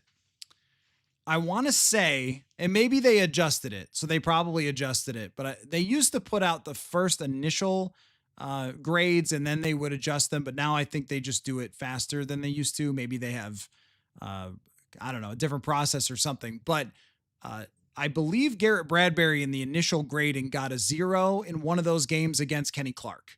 And we talked about that so many times. Like, yeah, Kenny Clark would just eat up Garrett Bradbury year after year. And I believe that he ended up with a 0 grade for one of those games. Or maybe it was a 0 in pass protection because he gave up something like 6 pressures for a center, which is kind of unfathomable. We maybe don't talk about enough. It was a reminder last week as the Vikings D-line was doing really well that, yep, they made the right decision as long as Ryan Kelly can stay healthy. But even if they didn't, I think Michael Juergens is just like having Garrett Bradbury in there. Yeah, the dude, I think that they did just sign Valladay because they're not going to play. My guess is that they're not going to play Chandler. So it will be Scott as the starter, then Trey Stewart, and then if somebody gets hurt, because if you only go into the game with 2 running backs and then somebody gets hurt, you're talking about one guy is the only guy left. And then if he gets banged up, like who's playing running back? Are you just throwing some wide receiver back there? So I would guess, sign a guy just to see, just as kind of like yeah, we need someone to come in here. And then maybe he impresses. I don't know. Is Kenny Pickett an upgrade from Sam Howell is a question that feels very dark, but I think the answer is yes. I do think the answer is yes, that he is a better version of, I mean, he was a first round pick, which I know doesn't mean anything, but he's won games in the league. And that's something that we can't really say for Sam Howell. I think Howell is much more volatile than Kenny Pickett. Like when we look at Kenny Pickett's career, and we go back to even last year and what type of passer he's been, it's just been very, very, very conservative. I mean, he's averaging 6.3 yards per attempt. I mean, last year he threw 42 passes, 60% completion percentage, 6.9 yards per attempt, 86 rating. I mean, he is the definition of your play it safe backup type of quarterback. And I think that I would feel better about a play it safe backup quarterback who could just get the ball to the playmakers, run the ball, not turn it over. I mean, how many times, hold on, I'm going to pull this up. His turnover worthy plays over his career, in 875 dropbacks, he's only had 20 turnover worthy plays, which is a 2.2%. I mean, of his snaps. That's really good, I think. Let me look at what the best were at last year at not turning it over, just to get you that right stat. Yeah, 2.2% would put you in the top 10 for not turning it over. I mean, that's enough to sell me on Kenny Pickett as a backup if Cleveland cuts him, or again, if they want to trade some sort of 7th round pick swap for him. If they want anything more than that, then, we know the Vikings are saving that 4th round pick for Adam Thielen, but you wouldn't want to give up a lot. But he really is the definition of what I think of when I think of a backup quarterback. Remember the year Kyle Orton or Rex Grossman, like those guys winning with the Bears, and you go, that guy, how did he even do it? Or how about the year that Gus Frerotte came back? Was that 03? No, was it? No, not 03. He came back in 08. Yes, 08. Gus Frerotte 08, when he came in and he just sort of game managed his way. He got a couple of interceptions, but just fought his way through the games, got some wins there. We've seen plenty of examples of that. I think Kenny Pickett can do that. I don't think that Sam Howell can do that. I think he's going to turn the ball over like crazy. Is he better than Brett Rippon? I mean, I don't think it's even close. Like, his numbers are really not that bad when it comes to Kenny Pickett. And I'm talking relative to backups, not relative to starters. So 2022, he had a 75.5 PFF grade, 18 big time throws, 11 turnover worthy plays, 76 quarterback rating, but not turning the ball over, it, to me, is the big thing there. He took a fair number of sacks, but it's not egregious. Had a good amount of scrambles, had some first downs, scrambling. I mean, none of this would make me say, oh my gosh, he could never win games. And you know what my standard is? My standard is that the backup quarterback has to be able to win 2 out of 4 games. So if Kenny Pickett was thrown in to 4 games, could he win 2 with this team? Yeah, I think he could. Could he win 11 if he had to play the whole season? No. But I'm not convinced of that with Sam Howell. Not from what we've seen that he could win 2 out of 4 games. I have not been. Answers to, yeah, I agree. Gus was the perfect backup. How is he different from Brett Rippon? I mean, he's much more talented, just raw talent. But also when Brett Rippon played in real games, he turned the ball over like crazy. I mean, that's he knows the offense really well, but that's the issue. What about his hand size? I'm not too concerned about his hand size. He does have a connection with Jordan Addison. In fact, Jordan Addison is probably really responsible for him being a first-round draft pick overall.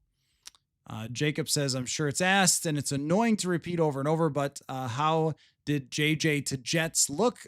So actually, Jacob, you are the first person to ask that, because there wasn't a lot of JJ to Jets today. It was really just JJ to Jets during walkthrough was the only time that they were working out together. When it came to the 11 on 11s and 7 on 7, Jefferson was on a separate field catching passes from Brett Rippon and looked great to me as far as his speed, how he was getting down the field, how he was catching the ball, but not fully ramped up yet.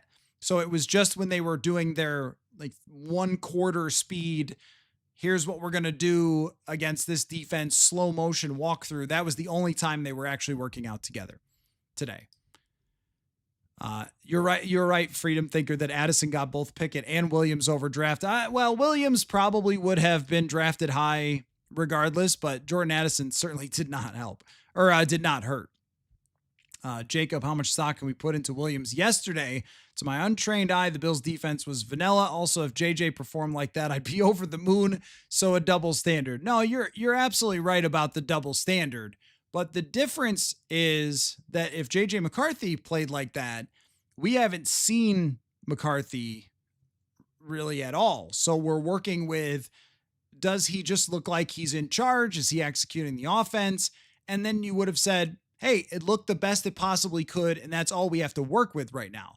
It's different when we're evaluating Caleb Williams, where yesterday means absolutely nothing. The guy played an entire season already. I mean, come on. And look, their coverage, if you're at the game and you're the reporter and you're talking about it after the game and you got to do your post-game podcast, what are you going to say? Caleb Williams looked great. He did look great.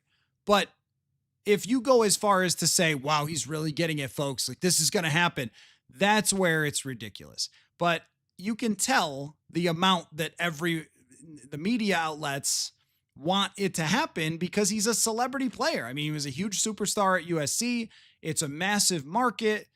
But I think if we're being fair here, an entire season plus a rocky training camp, and it sounds like Ben Johnson and him have maybe gotten a little bit closer to each other as the camp has gone along, because at first it sounded like Camp Krusty for you folks who love The Simpsons. And if you don't love The Simpsons, bad. Just sounded bad at the beginning. And maybe it's come along, and maybe this is evidence of it coming along.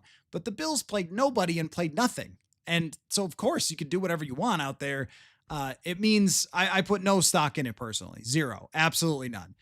Caleb Williams has to show it in real games. If Caleb had done that, now here's the thing. this is where the standard is different. If he was a rookie and he did the same thing, I would say a little bit. I'd say a little bit because we just have nothing to work with, and that would be, a good step for him as a rookie. But once somebody's actually played in the league, we're not using preseason as an evaluation. I saw that Joe Burrow has ripped apart defenses in the preseason. Like, great, we've got years of Joe Burrow playing. Like, we've got a year of Caleb Williams playing, and we know what he looks like.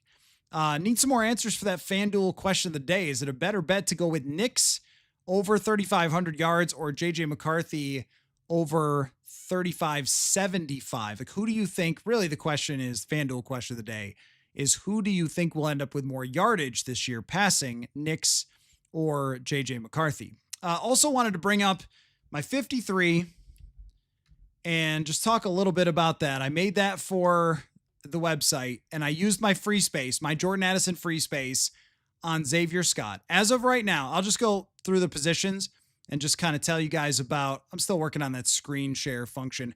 But I'll just tell you guys about some of the questions that I have at each position. So quarterback, obviously, is Sam Howell going to be the guy? And the other options I came up with, I will read them to you and you can be maybe sad. Carson Wentz, Skylar Thompson was an option. I like this is where you're at with the backup quarterback situation. Is when I wrote down Skylar Thompson, I was sort of proud of myself for remembering Skylar Thompson. I was like, oh yeah, he's had a good preseason. He's with Pittsburgh and they don't need him. And then I'm like, what am I doing? This is why we try on the show to avoid talking too much about QB2, because at some point you'll be alone in your house at 11 p.m. like happy about remembering who Skylar Thompson is. That's a sad and dark place to be in, but that's what I was doing last night.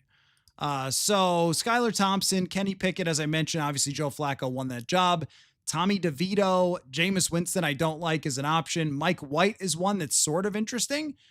Kyle Trask and Sam Ellinger were the other guys I came up with and didn't feel great about any of them, but I have Brosmer making it over Rippin right now. I just think with a quarterback who's played as well as Brosmer, it's probably going to be a little bit hard to get him onto the practice squad. Nix is the better bet, Nick says, since we've seen him do it already. Yeah, that's fair. I think that's fair. LDR believer, I would feel like Nix throws for more if he had a wide receiver one, so got to go with JJ. That's true. Scott says JJ will go over 4,000. I mean, he should. He should go over 4,000. We just don't really know yet, right? I mean, 4,000 is still a lot in the NFL. JJ is going to have a more run-centric offense. That at the beginning, that's true. That could be true. That could be true. That they end up running the ball more, especially if they get ahead in Chicago. If Caleb Williams is struggling against the defense, turns the ball over a couple times. I mean, you could end up with, I remember the game where Kirk had 10 passes and they beat the Falcons. I mean, you could end up with something like that in a game against Chicago. Atlanta and Cincinnati, though, just thinking about the start of the season and is it going to really be a slow handoff a lot, make sure you don't turn it over. Those teams can score. I don't think that there's going to be a lot of slow ramp up for JJ McCarthy. I really don't. I think Kevin O'Connell is going to run his offense. He's going to throw the ball a lot.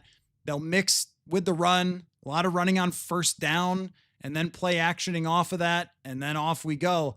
I just don't see O'Connell ever being on that sideline with that headset and thinking, I don't know, I think I should really play it safe here with running the ball and punting it away or whatever. It just seems like he's always going to say when he's in the moment, this is kind of how you can think that you're going to do something, but then when it actually happens, you just sort of go back to who you are. And I think that's a good approach still. It's a little bit of a riskier approach, but I mean, who knows? Maybe they'll run for 200 yards in the first night and we'll all say, wow, KOC figured out how to run the ball.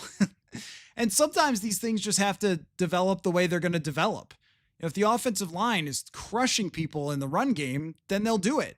If they're struggling in the pass game, they might have to lean more on the run. But as of right now, I think KOC is going to be KOC. That's how I'm viewing it. So the backup quarterback situation, I still have Sam Howell as the backup. It was just 5 passes the other day. It was not pretty. That question remains out there, but I'm going to have to still make that the case. And then Max Brosmer, I used the free space on Xavier Scott and put 5 guys in the backfield. That's the one I felt the least confident about. Definitely felt the least confident about Xavier Scott making the team because as good as he's been and as much as I've liked him, that's a guy who tends to find his way to the practice squad. And someone asked earlier who Mr. Mankato is. I'm sorry, I lost that comment, but who Mr. Mankato is. For me, it's Xavier Scott right now. Lucky Jackson would have been in that mix, but if Xavier Scott makes the team, then he is 100% Mr. Mankato. Like that's what Mr. Mankato was made for, was the Xavier Scott story. So I'm trying to slip him onto the roster here. I'm not sure that it's going to happen, but I've really liked how he's looked in camp and in the preseason games, and just somebody who can catch the ball. Oh, yeah, no, you're right. That's a good point, Hunter. Max Brosmer for Mr. Mankato. That could also be decided in this last game. Brosmer's been pretty good in the preseason games, and he has to make the roster too. It could come down to that. Brosmer is definitely a good choice for Mr. Mankato. Zamiah Vaughn, I think what Zamiah Vaughn needs is a pick 6 in a preseason game, because he's sort of just been a guy out there, and in practice he's been good, and in practice they've leaned on him quite a bit, but and you see from the second team reps day in and day out, and then in the preseason games, it shows you what they think of him. But Mr. Mankato is not really a what they think of him type of award. It's who gets the fan fervor. And that's probably Max Brosmer. That's a good point. I mean, coming out of that first preseason game, it was Xavier Scott, but it probably is Max Brosmer. The fact that Scott's been playing earlier in games gives him a little bit of juice there. We'll see if either one of them makes the team, but it almost seemed like a lock that it was going to be Scott over Ty Chandler. But then based on the kick returning, I'm not really sure.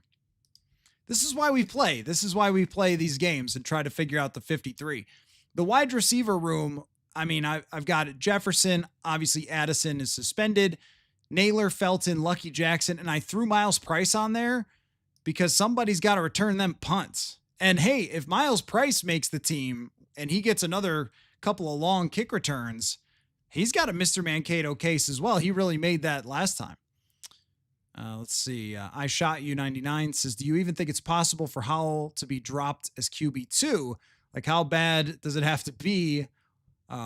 Or does experience completely overrule QB competence? Oscar Chapman for Mr. Mankato is a great one. Elijah Williams definitely has put his name in the mix. This has been an exciting Mr. Mankato race, honestly. Elijah Williams just showing up in these games, showing up on a Baldy's breakdown. You don't see that. But is it possible for Howell? Only if somebody else like Kenny Pickett becomes available and they make that move. That's the only way that Sam Howell isn't the backup. And even if it was Kenny Pickett, who I would be in favor of just because he plays like a backup should play and not, just go throw the ball up in the air and get it intercepted. And I thought it was sort of funny that O'Connell wasn't really sure if that was to a receiver or if he was trying to throw it out of bounds. Of course, if you're Sam Howell after in the meeting room, I was trying to throw it out of bounds, but it kind of looked like he was throwing it toward a receiver. I don't know. It's just been a rough ride for him. And I think there will be other options. What it comes down to is, are they going to value him getting all these reps in the offseason or not? Because he hasn't really looked like he's mastered the offense. So would they just go with Rippon because he looks so much more comfortable in the offense? Do you think Brett Rippon knows he's getting cut yet? I don't know what they're going to do. I honestly don't know what they're going to do. I don't know if they're cutting Brett Rippon, because you could see a case for Rippon is just better when it comes to knowing the offense, and they decide to go with him instead. So at receiver, I've still got Felton is clearly a lock, Naylor, Lucky Jackson, and going with Miles Price as of right now, because I got nothing as far as who else could be the punt returner. He's the one that's shown something as a returner. And really the question there is just, is somebody else on the way? And we've talked about that quite a bit. But Lucky Jackson, may have possibly played himself out of a spot there where in practice he was pretty good, but he gets in the game, drops some passes. And I thought that O'Connell insinuated a little bit that, we like some of these guys, but we need them to make some plays, and they haven't made plays. How big is Price? Not very. He's not very big. He's muscular. He's strong. That's why I made that muscle hamster comparison with Doug Martin, because he's probably only 5'9", but I would not want to run into him. He would knock you over like a bowling ball. Viking Nation says, has Felton looked good? I've heard that he hasn't looked that good. Well, when it comes to Felton, I think it's a little bit complicated for how he's looked, because he's looked exactly how I expected him to look after minicamp. He's looked like a young wide receiver with a lot of talent who needs work. And he looks like if you had to put him in the game for a 10 play package of games, of plays, you had to put him in the game for a 10 play package of plays. There you go. He would be okay. And he could catch a screen pass. He could run a deep route. He could do stuff out there, but he just needs development. He needs more work. He needs to be a more precise route runner. He needs to track the ball, and he just needs reps in doing that. And I thought he's tracked the ball on a few plays pretty well, but I think he just needs more reps doing it. He's got to be more precise with the routes. He's got to work on the releases, like all those little things. Clearly he's good with the ball in his hands, but there's just stuff that you have to master for an offense in order to be trusted out there. And that's why I've been talking a lot about veteran receivers, because they've done it before. Even a Josh Reynolds or somebody has done it before and has been out there and proven that they can play. But, it takes work. Like a lot of these guys who are drafted late in the third round or something, fourth, fifth, very rarely are they Stephon Diggs, where the first year he gets out there and he like roasts Aqib Talib and you go, what the heck was that? But Diggs was a little different story. I think he was a 5-star recruit, wasn't he? And it was kind of a weird thing. Has he got late hands? I have no way of telling you that. I don't know. That would be something that you could probably spot on the tape if he has late hands. As fast as it's going out there on the real practice field, it's kind of, did he catch it or not? And sometimes you're not even 100% sure what happened when a guy gets it. Some of us 5'9" guys catching strays. Well, as 6'1.5", sorry, but Miles Price could throw me across the room. He's very strong. So that helps his case, because being able to run over people is necessary. Do they still need a wide receiver? I mean, I think the answer is clearly yes, but those wide receivers are it looks like to me, and this could change in an hour, it looks like they're getting one more chance in this third preseason game, and then they're going to make their call. Remember last year, it was around this time where they went and got Nick Mullins, not last year, 22. And then last year they went and got Stephon Gilmore right around this time of year. So you kind of want to keep those Tom Pelissero and Adam Schefter and Ian Rappaport alerts on if the Vikings do decide to go get another wide receiver. VA Viking, they should cut, does that say LDR? Or I'm sorry, which is that what you're talking about? I don't think they'll do that. I think they're going to keep him. Every year there's a surprise cut. Would have to be Howell or Chandler. I don't know if those guys, the surprise cut is always hard to figure out. Like, is it actually a surprise if we're talking about it? Then maybe it's not a surprise.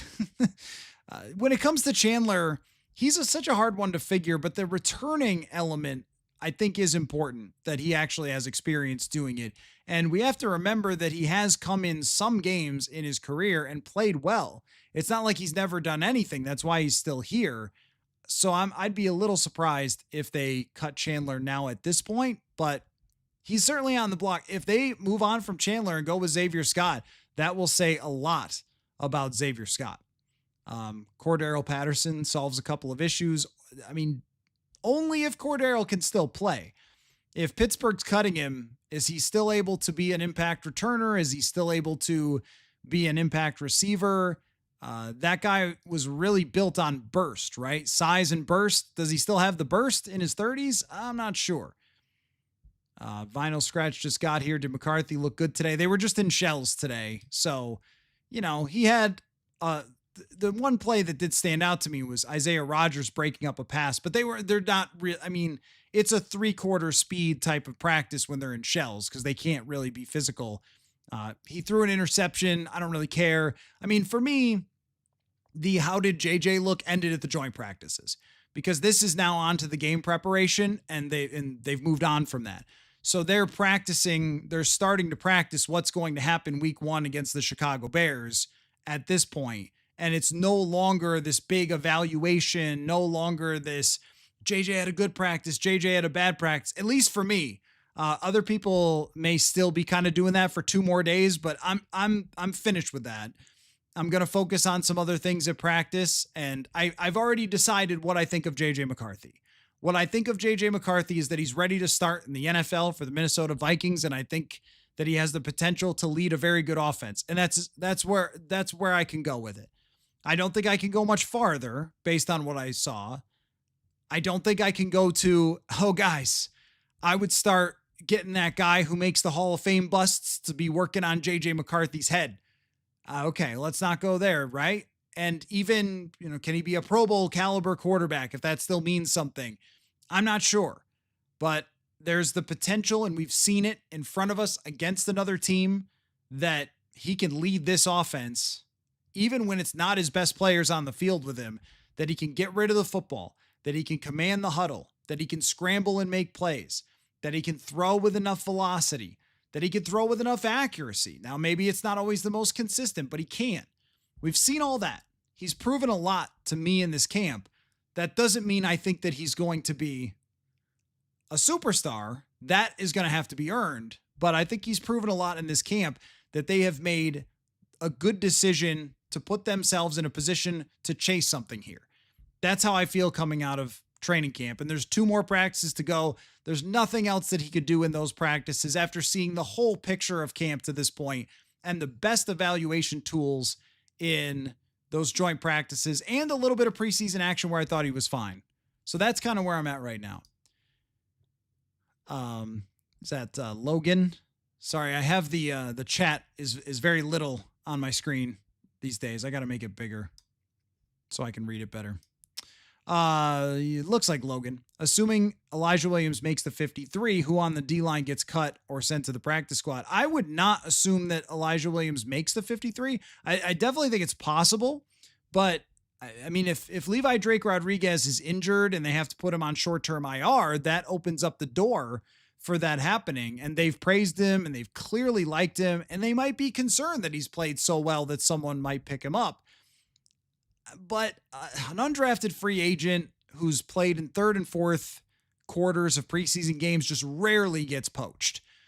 That's a guy you can feel really good about, and also really good about getting through waivers to the practice squad.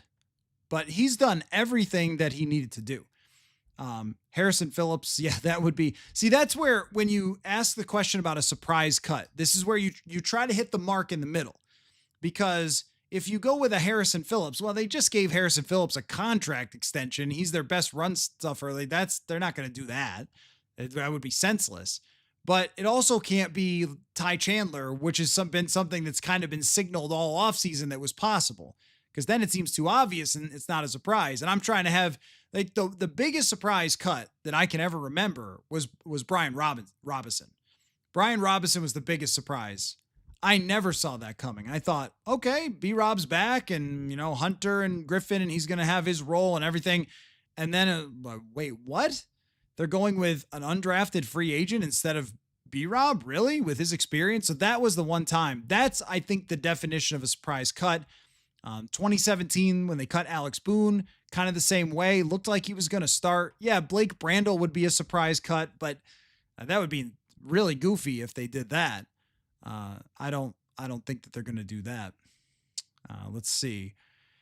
Jude, can you give us a grade for the most recent draft class for the Vikings from what you've seen so far? So do I get to count undrafted free agents? Some of you guys get really serious about that if they're not draft picks. Well, let's see.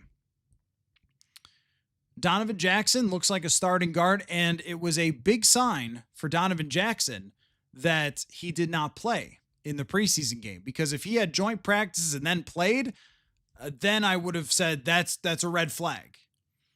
Because I think Ingram played after joint practices, and it was a red flag, and it sort of told us.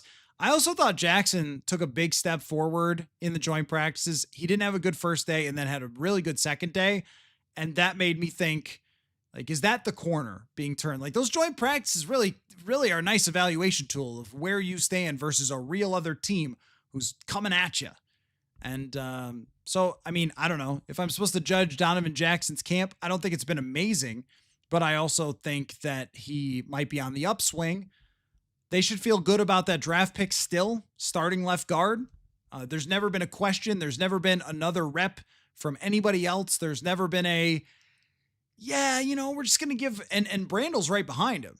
So if they wanted to do that, they could. There's never been hey, maybe we'll just see what Brandle can do. There's never been that. And that's good news for Donovan Jackson. Felton, if he's going to kick return and then be depth for wide receiver, I think his camp's been fine, but it just hasn't lit your socks on fire because that's not where he's at in his career. He had one big season for Maryland. It was Maryland. That's not the Vikings offense. It's not the complexity of it. And it's not a first round draft pick that you're asking to play right away. So I think that pick looks fine. Bartholomew getting hurt really hurts. The undrafted free agents coming up with a backup corner in Zemiah Vaughn is a good player to land there. Maybe if an Elijah Williams becomes a development player, I think for a very small draft class, Ingram Dawkins has been very good. And O'Connell talked about him today. He might end up having a role. And I think the fact that they cut Brian Asamoah midway through camp tells you how they feel about Kobe King. So I think things have been going well for this draft class. It's small, and you've got some UDFAs, but overall, I think I would say it's probably like a B at this moment.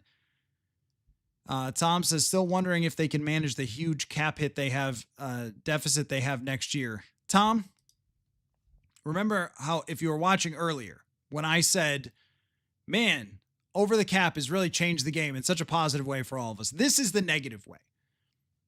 It is August 18th. We haven't played a single game yet. Don't worry about next year's cap. Did you see the other day that they just signed the NFL a deal with YouTube? However much you think the cap's going up, it's going up more. I promise. It'll be fine. Next year's cap will be fine. They don't plan. Rob Brzezinski and the Vikings don't plan a cap for 1 year. They've planned this out. There are deals that are going to get restructured. They're not $65 million over the cap because the cap's going to go up more than overthecap.com thinks it's going to. And they've set up these deals to get reworked. It's going to be fine. You're not going to have there's players who are going to be released that are on their contracts. It'll be all right. If you're worried about that right now, I don't know what to tell you. That means like this team really is in your head. That team is really in your head. They are going to keep this core together. They're not going to have to shed a bunch of guys. That's not how a lot of the numbers for next year are dummy numbers that are going to get adjusted. And the ownership's going to have to pay some cash to do it, but they'll do it. Once you're in a winning window, you just treat it differently. That's where you do all those cap adjustments. But Ivan Pace would be a surprise cut. Yeah, but that's just like no chance of it happening. Pace is still a major part of this roster. So that's not going to happen. He's started every single snap in the offseason. Who's got the punting job is suddenly interesting. Oh, I kind of got like totally derailed on the 53 I was going over, by the way. And I didn't know what to make of the punting situation. We'll just jump over the defense and all the other. Oscar Chapman's been punting that football. I mean, he's looked good. And if he can hold, I think that they brought Chapman in because they weren't really that sold on Ryan Wright. And that might be something that they do.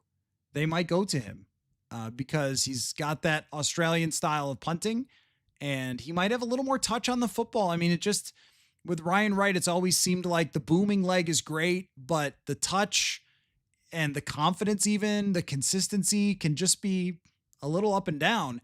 And if he proved himself as a holder, we'll have Matt Daniels later in the week. But here's what we know. Remember, we were going into that, I think it was a third preseason game. 2022, Matt Daniels told us that there was going to be a punting competition, and then there wasn't. They cut the punter right before the game. If Oscar Chapman makes it to the third, well, they can't really get rid of him because of the international thing, but let me build this up anyway. It's a third preseason game. Just let me cook. If he's still there, it's real. There's a punting competition. I think it's way more real this year than it's been because Chapman's done a really good job when he's gotten out there. Might depend on what they think of the trust of him as a holder. Might depend on how they kick in this last game, but it's a lot more about Chapman than it is Wright. They know exactly what they have with Ryan Wright and how Chapman handles himself. We'll see. But hey, that's the drama. That's the big drama of the third preseason game. Or if Matt Corral shows up and gets a 0 PFF grade. For tight end, I had Ben Urasek as the third tight end. Don't feel great about that. Maybe it's Nick Vannett, who played well the other day. Could be. He did lie. You're right. You're right, Bran. He did lie. I've never forgiven him. Never forgiven him for lying about that punting competition. Couldn't trust him. So yeah, I've got Urasek right now. Could be Vannett. Could be somebody else. We were talking about the tight end 3 a lot going into camp, but then Bartholomew getting hurt really took the wind out of the sails of that competition. On offensive line, we talked about that a little bit. School, Rouse, Brandel, and Juergens are just such a lock for those positions, it seems. Huber would be the guy that I would put on if there's a 10th, but he'd be the only guy I'd think about. Maybe Henry Bird, if they like what they've seen from him. Bird is a guy who never gets talked about, but has been here a couple years. D-line is where I'm having trouble finding a spot for Elijah Williams when you have Redmond, Allen, and Levi Drake Rodriguez and Ingram Dawkins. They usually keep 6 D-line. It would be surprising if they kept 7. There's no question about where they're at linebacker. Chaz Chambliss is the one guy who's kind of stood out to me as someone who's going to be interesting for the future. He's played well in these games, and he played both inside and outside linebacker. Anytime you see Brian Flores using a guy at multiple positions, you lean in. You go, wait, what's that guy doing? Because that's like the way he likes you or something, is if he thinks you could play inside or outside linebacker. But Chambliss also played more snaps. This is really getting out the microscope here for Chaz Chambliss, but this is where we're at right now with this team. He played more special team snaps than anyone else in these first 2 games. Maybe a hint. But that outside linebacker room is pretty set, I think. The only other question is McGlothern staying? And is there a special team specialist on the roster? Right now, someone, I think it was Jude, asked about the cornerback, what's the order? It's clearly Murphy, Rogers. Those guys are going to play the most. Then Okuda in the nickel. And then Blackman, Vaughn. And I'm not sure about McGlothern. I'm not even sure about Blackman and Vaughn of that order. I still think it would be Mekhi Blackman. I know he hasn't played well, but I still think it would be him because of his experience. I love how many bring back Ben Sims. Yeah, one of the great catches in third preseason game history. Ben Sims got picked up by the Packers right after that. Hey, that was a poaching situation. I'm always sitting here saying there's not much poaching, but there was a Ben Sims poaching. And yeah, right? So you got to watch out for that. Brand, shocked to see a Viking named Chaz play well. Right. Yeah. As soon as you saw that he was on the list, you're like, that there's only one franchise he could play for. Christian says, this team is giving me vibes of the 2016 Dallas Cowboys, Dak and Zeke's rookie year with the top 5 offensive line. If that's how it turns out, Christian, that would be incredible for them. They have to stay together. They have to play together. They have to be healthy. On the offensive line, Darisaw's got to come back at 100%, hit the ground running. Fries has to come back at 100%. I think there's been some times in the offseason where I've thought, I'm not sure Fries is all the way back yet. And Donovan Jackson's got to be a beast right out of the gate. One thing I can say for sure about Jackson is his athleticism is a difference maker. I can tell that off of the bat. I can't tell you whether he's going to give up 2 pressures a game or 3. That's impossible. If he's going to hang on for that 1 extra quarter second so McCarthy can throw, or if he's going to get beat. That's hard to know by watching camp practice. What I can tell you is that when this guy gets out on screens, he can freaking move. And it was maybe the play of the joint practices when he decked 2 Patriots on a screen pass, but he can really move. He's been doing that all year, and I think he's going to make a difference in the run game when they run outside zone stuff. So he can make a difference in at least some areas, which is not something that I could have said about some of the previous guys. The Ezra Cleveland, the Ed Ingram, like even with Garrett Bradbury, it seemed like they utilized him a lot in 2019 with some of that stuff, and then just didn't do as much of it. Didn't use him as much on the screen game. First name, last name was someone like Chambliss. You could probably play him from the practice squad or a couple of weeks, then see. Yeah, you're right. Yeah. Now with the elevations. Yep. And that's why it took some of the wind out of the sails of the cut down day. Cut down day used to be pretty intense. There were 10 practice squad spots. And if somebody didn't make it who you liked, it was like, oh, I don't know. Let's see if they, could get him back or what's going to happen there. And there's only a couple of spots and everything. But now somebody goes to the practice squad, you're probably going to see him. I mean, if he's one of the top guys, they can elevate them. And that makes it pretty darn easy for someone, as you said, like Chambliss, if he's a special team specialist, to decide whether you like what you see or not. Same would go for someone like Elijah Williams. So do not forget to answer that FanDuel question of the day for those of you just kind of popping in, which was Bo Nix at 3,500 yards. Would you take the over on that, or JJ McCarthy over 3,575? Like, which one's a safer bet? That is the FanDuel question of the day. I am ever so slightly leaning toward McCarthy, even though I've seen Bo Nix and he can do that. I think the weapons and the mentality of the coach are difference makers there. But do not forget to answer that if you haven't had a chance. You think McCarthy's the safer bet? I would have thought people would have said Nix was the safer bet just because he's played before. Nick says, how will the Allen, Hargrave, Phillips playing time be split up? I think that it will be combos. That as far as snap counts goes, maybe all of them are aiming for 600 to 700 snaps is ideal, and then mixing in Jalen Redmond.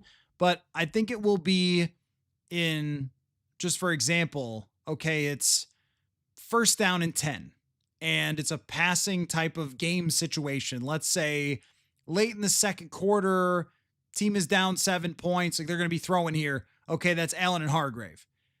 Maybe it's second down and 3 in the first quarter, early in the first quarter. It's a running situation. Okay, it's Phillips and Redmond, and those two are going to be in. And then there's some mixing and matching based on what they want to do. So sometimes Harrison Phillips, this is a fun thing to watch. If you get a chance this year, just like take a second and try to focus on Harrison Phillips and watch all the movement he does. It's kind of interesting because they might also have specific rush plans that involve combinations of guys. So maybe you want Jonathan Allen to run a stunt with Harrison Phillips where Phillips is jumping across to his left and trying to bring the guard with him so Allen can swing around. Well, Allen's a little quicker. Well, maybe Hargrave's a little quicker, but just stay with me there based on what they want to do. So Allen maybe hits that gap a little bit better. This is the level of specific Brian Flores gets, I think.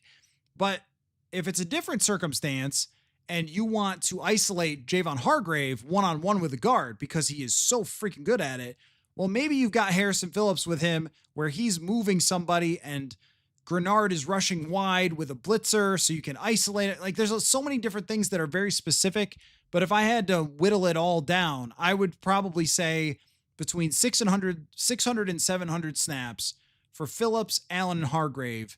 And then Jalen Redmond gets maybe 400, and we'll see about the rest. I'm confident that Redmond can really play. The other guys, even including Levi Drake Rodriguez, I think have to kind of prove that. Or it might be if there's guys who get banged up. Brand says Donovan Jackson almost seems too nice in his interviews. I want an angry man at guard. I can tell you from a lot of experience with this, off the field versus on the field doesn't mean a thing for anybody. You know who I just had a great conversation with today? Really nice, really, really nice guy. Josh Oliver. Josh Oliver's a nasty, nasty football player. I mean, everybody, like guys on his own team, this is the article that I'm doing, is like, what's it like to practice against Josh Oliver? Guys on his own team are like, it's not fun. Josh Metellus called it terrible to practice against Josh Oliver because he's so strong. Grenard was talking about how violent he is with his hands. This guy has a conversation with me. Nicest guy in the world. This is probably the second or third time I've chatted with him. Like, it's just not, there's no correlation whatsoever. Somebody mentioned in the comments, Christian Darrisaw. Darrisaw is such a nice person. Truly. How many franchise left tackles are as approachable as Darrisaw? Probably not that many. Not very nice. There's your Josh Oliver mention. Yes, it took 2 hours and 24 minutes, but we got there to the Josh Oliver mention. I'm just using him as an example. There's been plenty of guys over you know who's really nice? Danielle Hunter's really nice. That guy would rip your head off and punt it through the goalposts. I mean, like, if he's actually out there, it goes for a lot of guys. It's their profession versus like who they are in person. I make nothing of that whatsoever. I think with Jackson that he is going to need some time to learn to impose his will. But we saw it on a few run plays. We've seen it on that screenplay. Like, it's in there. It's in there. But it's definitely not something that's connected. No. Not a twerk, 200 yards a game for McCarthy. Easy. Should be. It might depend on just how the game scripts go. But the teams that they're playing, I agree with you. I agree he should go over. I did see that. Oh, you're right. Aaron Jones is the nicest. Aaron Jones is also the toughest, but he's not scary. Aaron Jones isn't scary. Danielle Hunter's scary. Danielle Hunter is a scary, scary human being. Like, when you stand next to him and when you see him, because in practices, we can stand pretty close to where the defensive guys warm up. When you see him making his moves and getting warmed up, whoa, that's some violence there. And yet, very, very friendly human being. Guys are just different off the field. So I did see that Dalton Reisner got a workout with the Bengals. I mean, they should get themselves some Dalton Reisner. They need exactly that. They shouldn't care about running. They're just going to throw it all the time. Mike, you're exactly right. Enforcers in the NHL are often very nice. I used to do a radio show with a former enforcer, Andrew Peters. Great guy. Yep, that's totally right. I mean, those guys have to have a little more screw loose. I think that NFL players can be some of them can be grounded, totally normal people. And a lot of them have, like, Josh Metellus, is a very educated guy, or you saw with Josh Dobbs. For some reason, there's just a line with certain guys. Like Josh Metellus, another very nice guy, was our media good guy last year, Corey Stringer Award. And I mean, he's playing linebacker at 210 pounds last year and just throwing his body into people. It's very, very different with football. And there's also some guys who I've met along the way who are crazy, angry people who go out there and play crazy, angry football. It's just that not all of them. They know how to turn it on and off. I think with the fighters, there is a screw loose in every single one of the fighters because you just don't get to be that guy unless you're nuts. Football players are kind of more technical about it. So, random question. Who are the 3 most jacked up guys this year? I mean, Josh Oliver is always going to be on that list. You can make fun of me for another Josh Oliver mention, but I mean, he is insanely jacked. He is a huge person.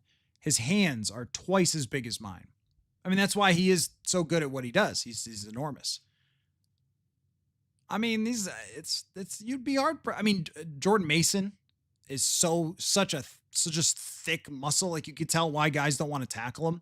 And Eric Wilson is so freaking jacked. It's great. Eric Wilson has that, like, cartoonish 6-pack muscle, kind of like, he's very jacked. Those are probably the guys I'd go with. Anyway, Naylor did get bigger, but I don't think he's quite. Oh, Bo Richter is very jacked. Yeah.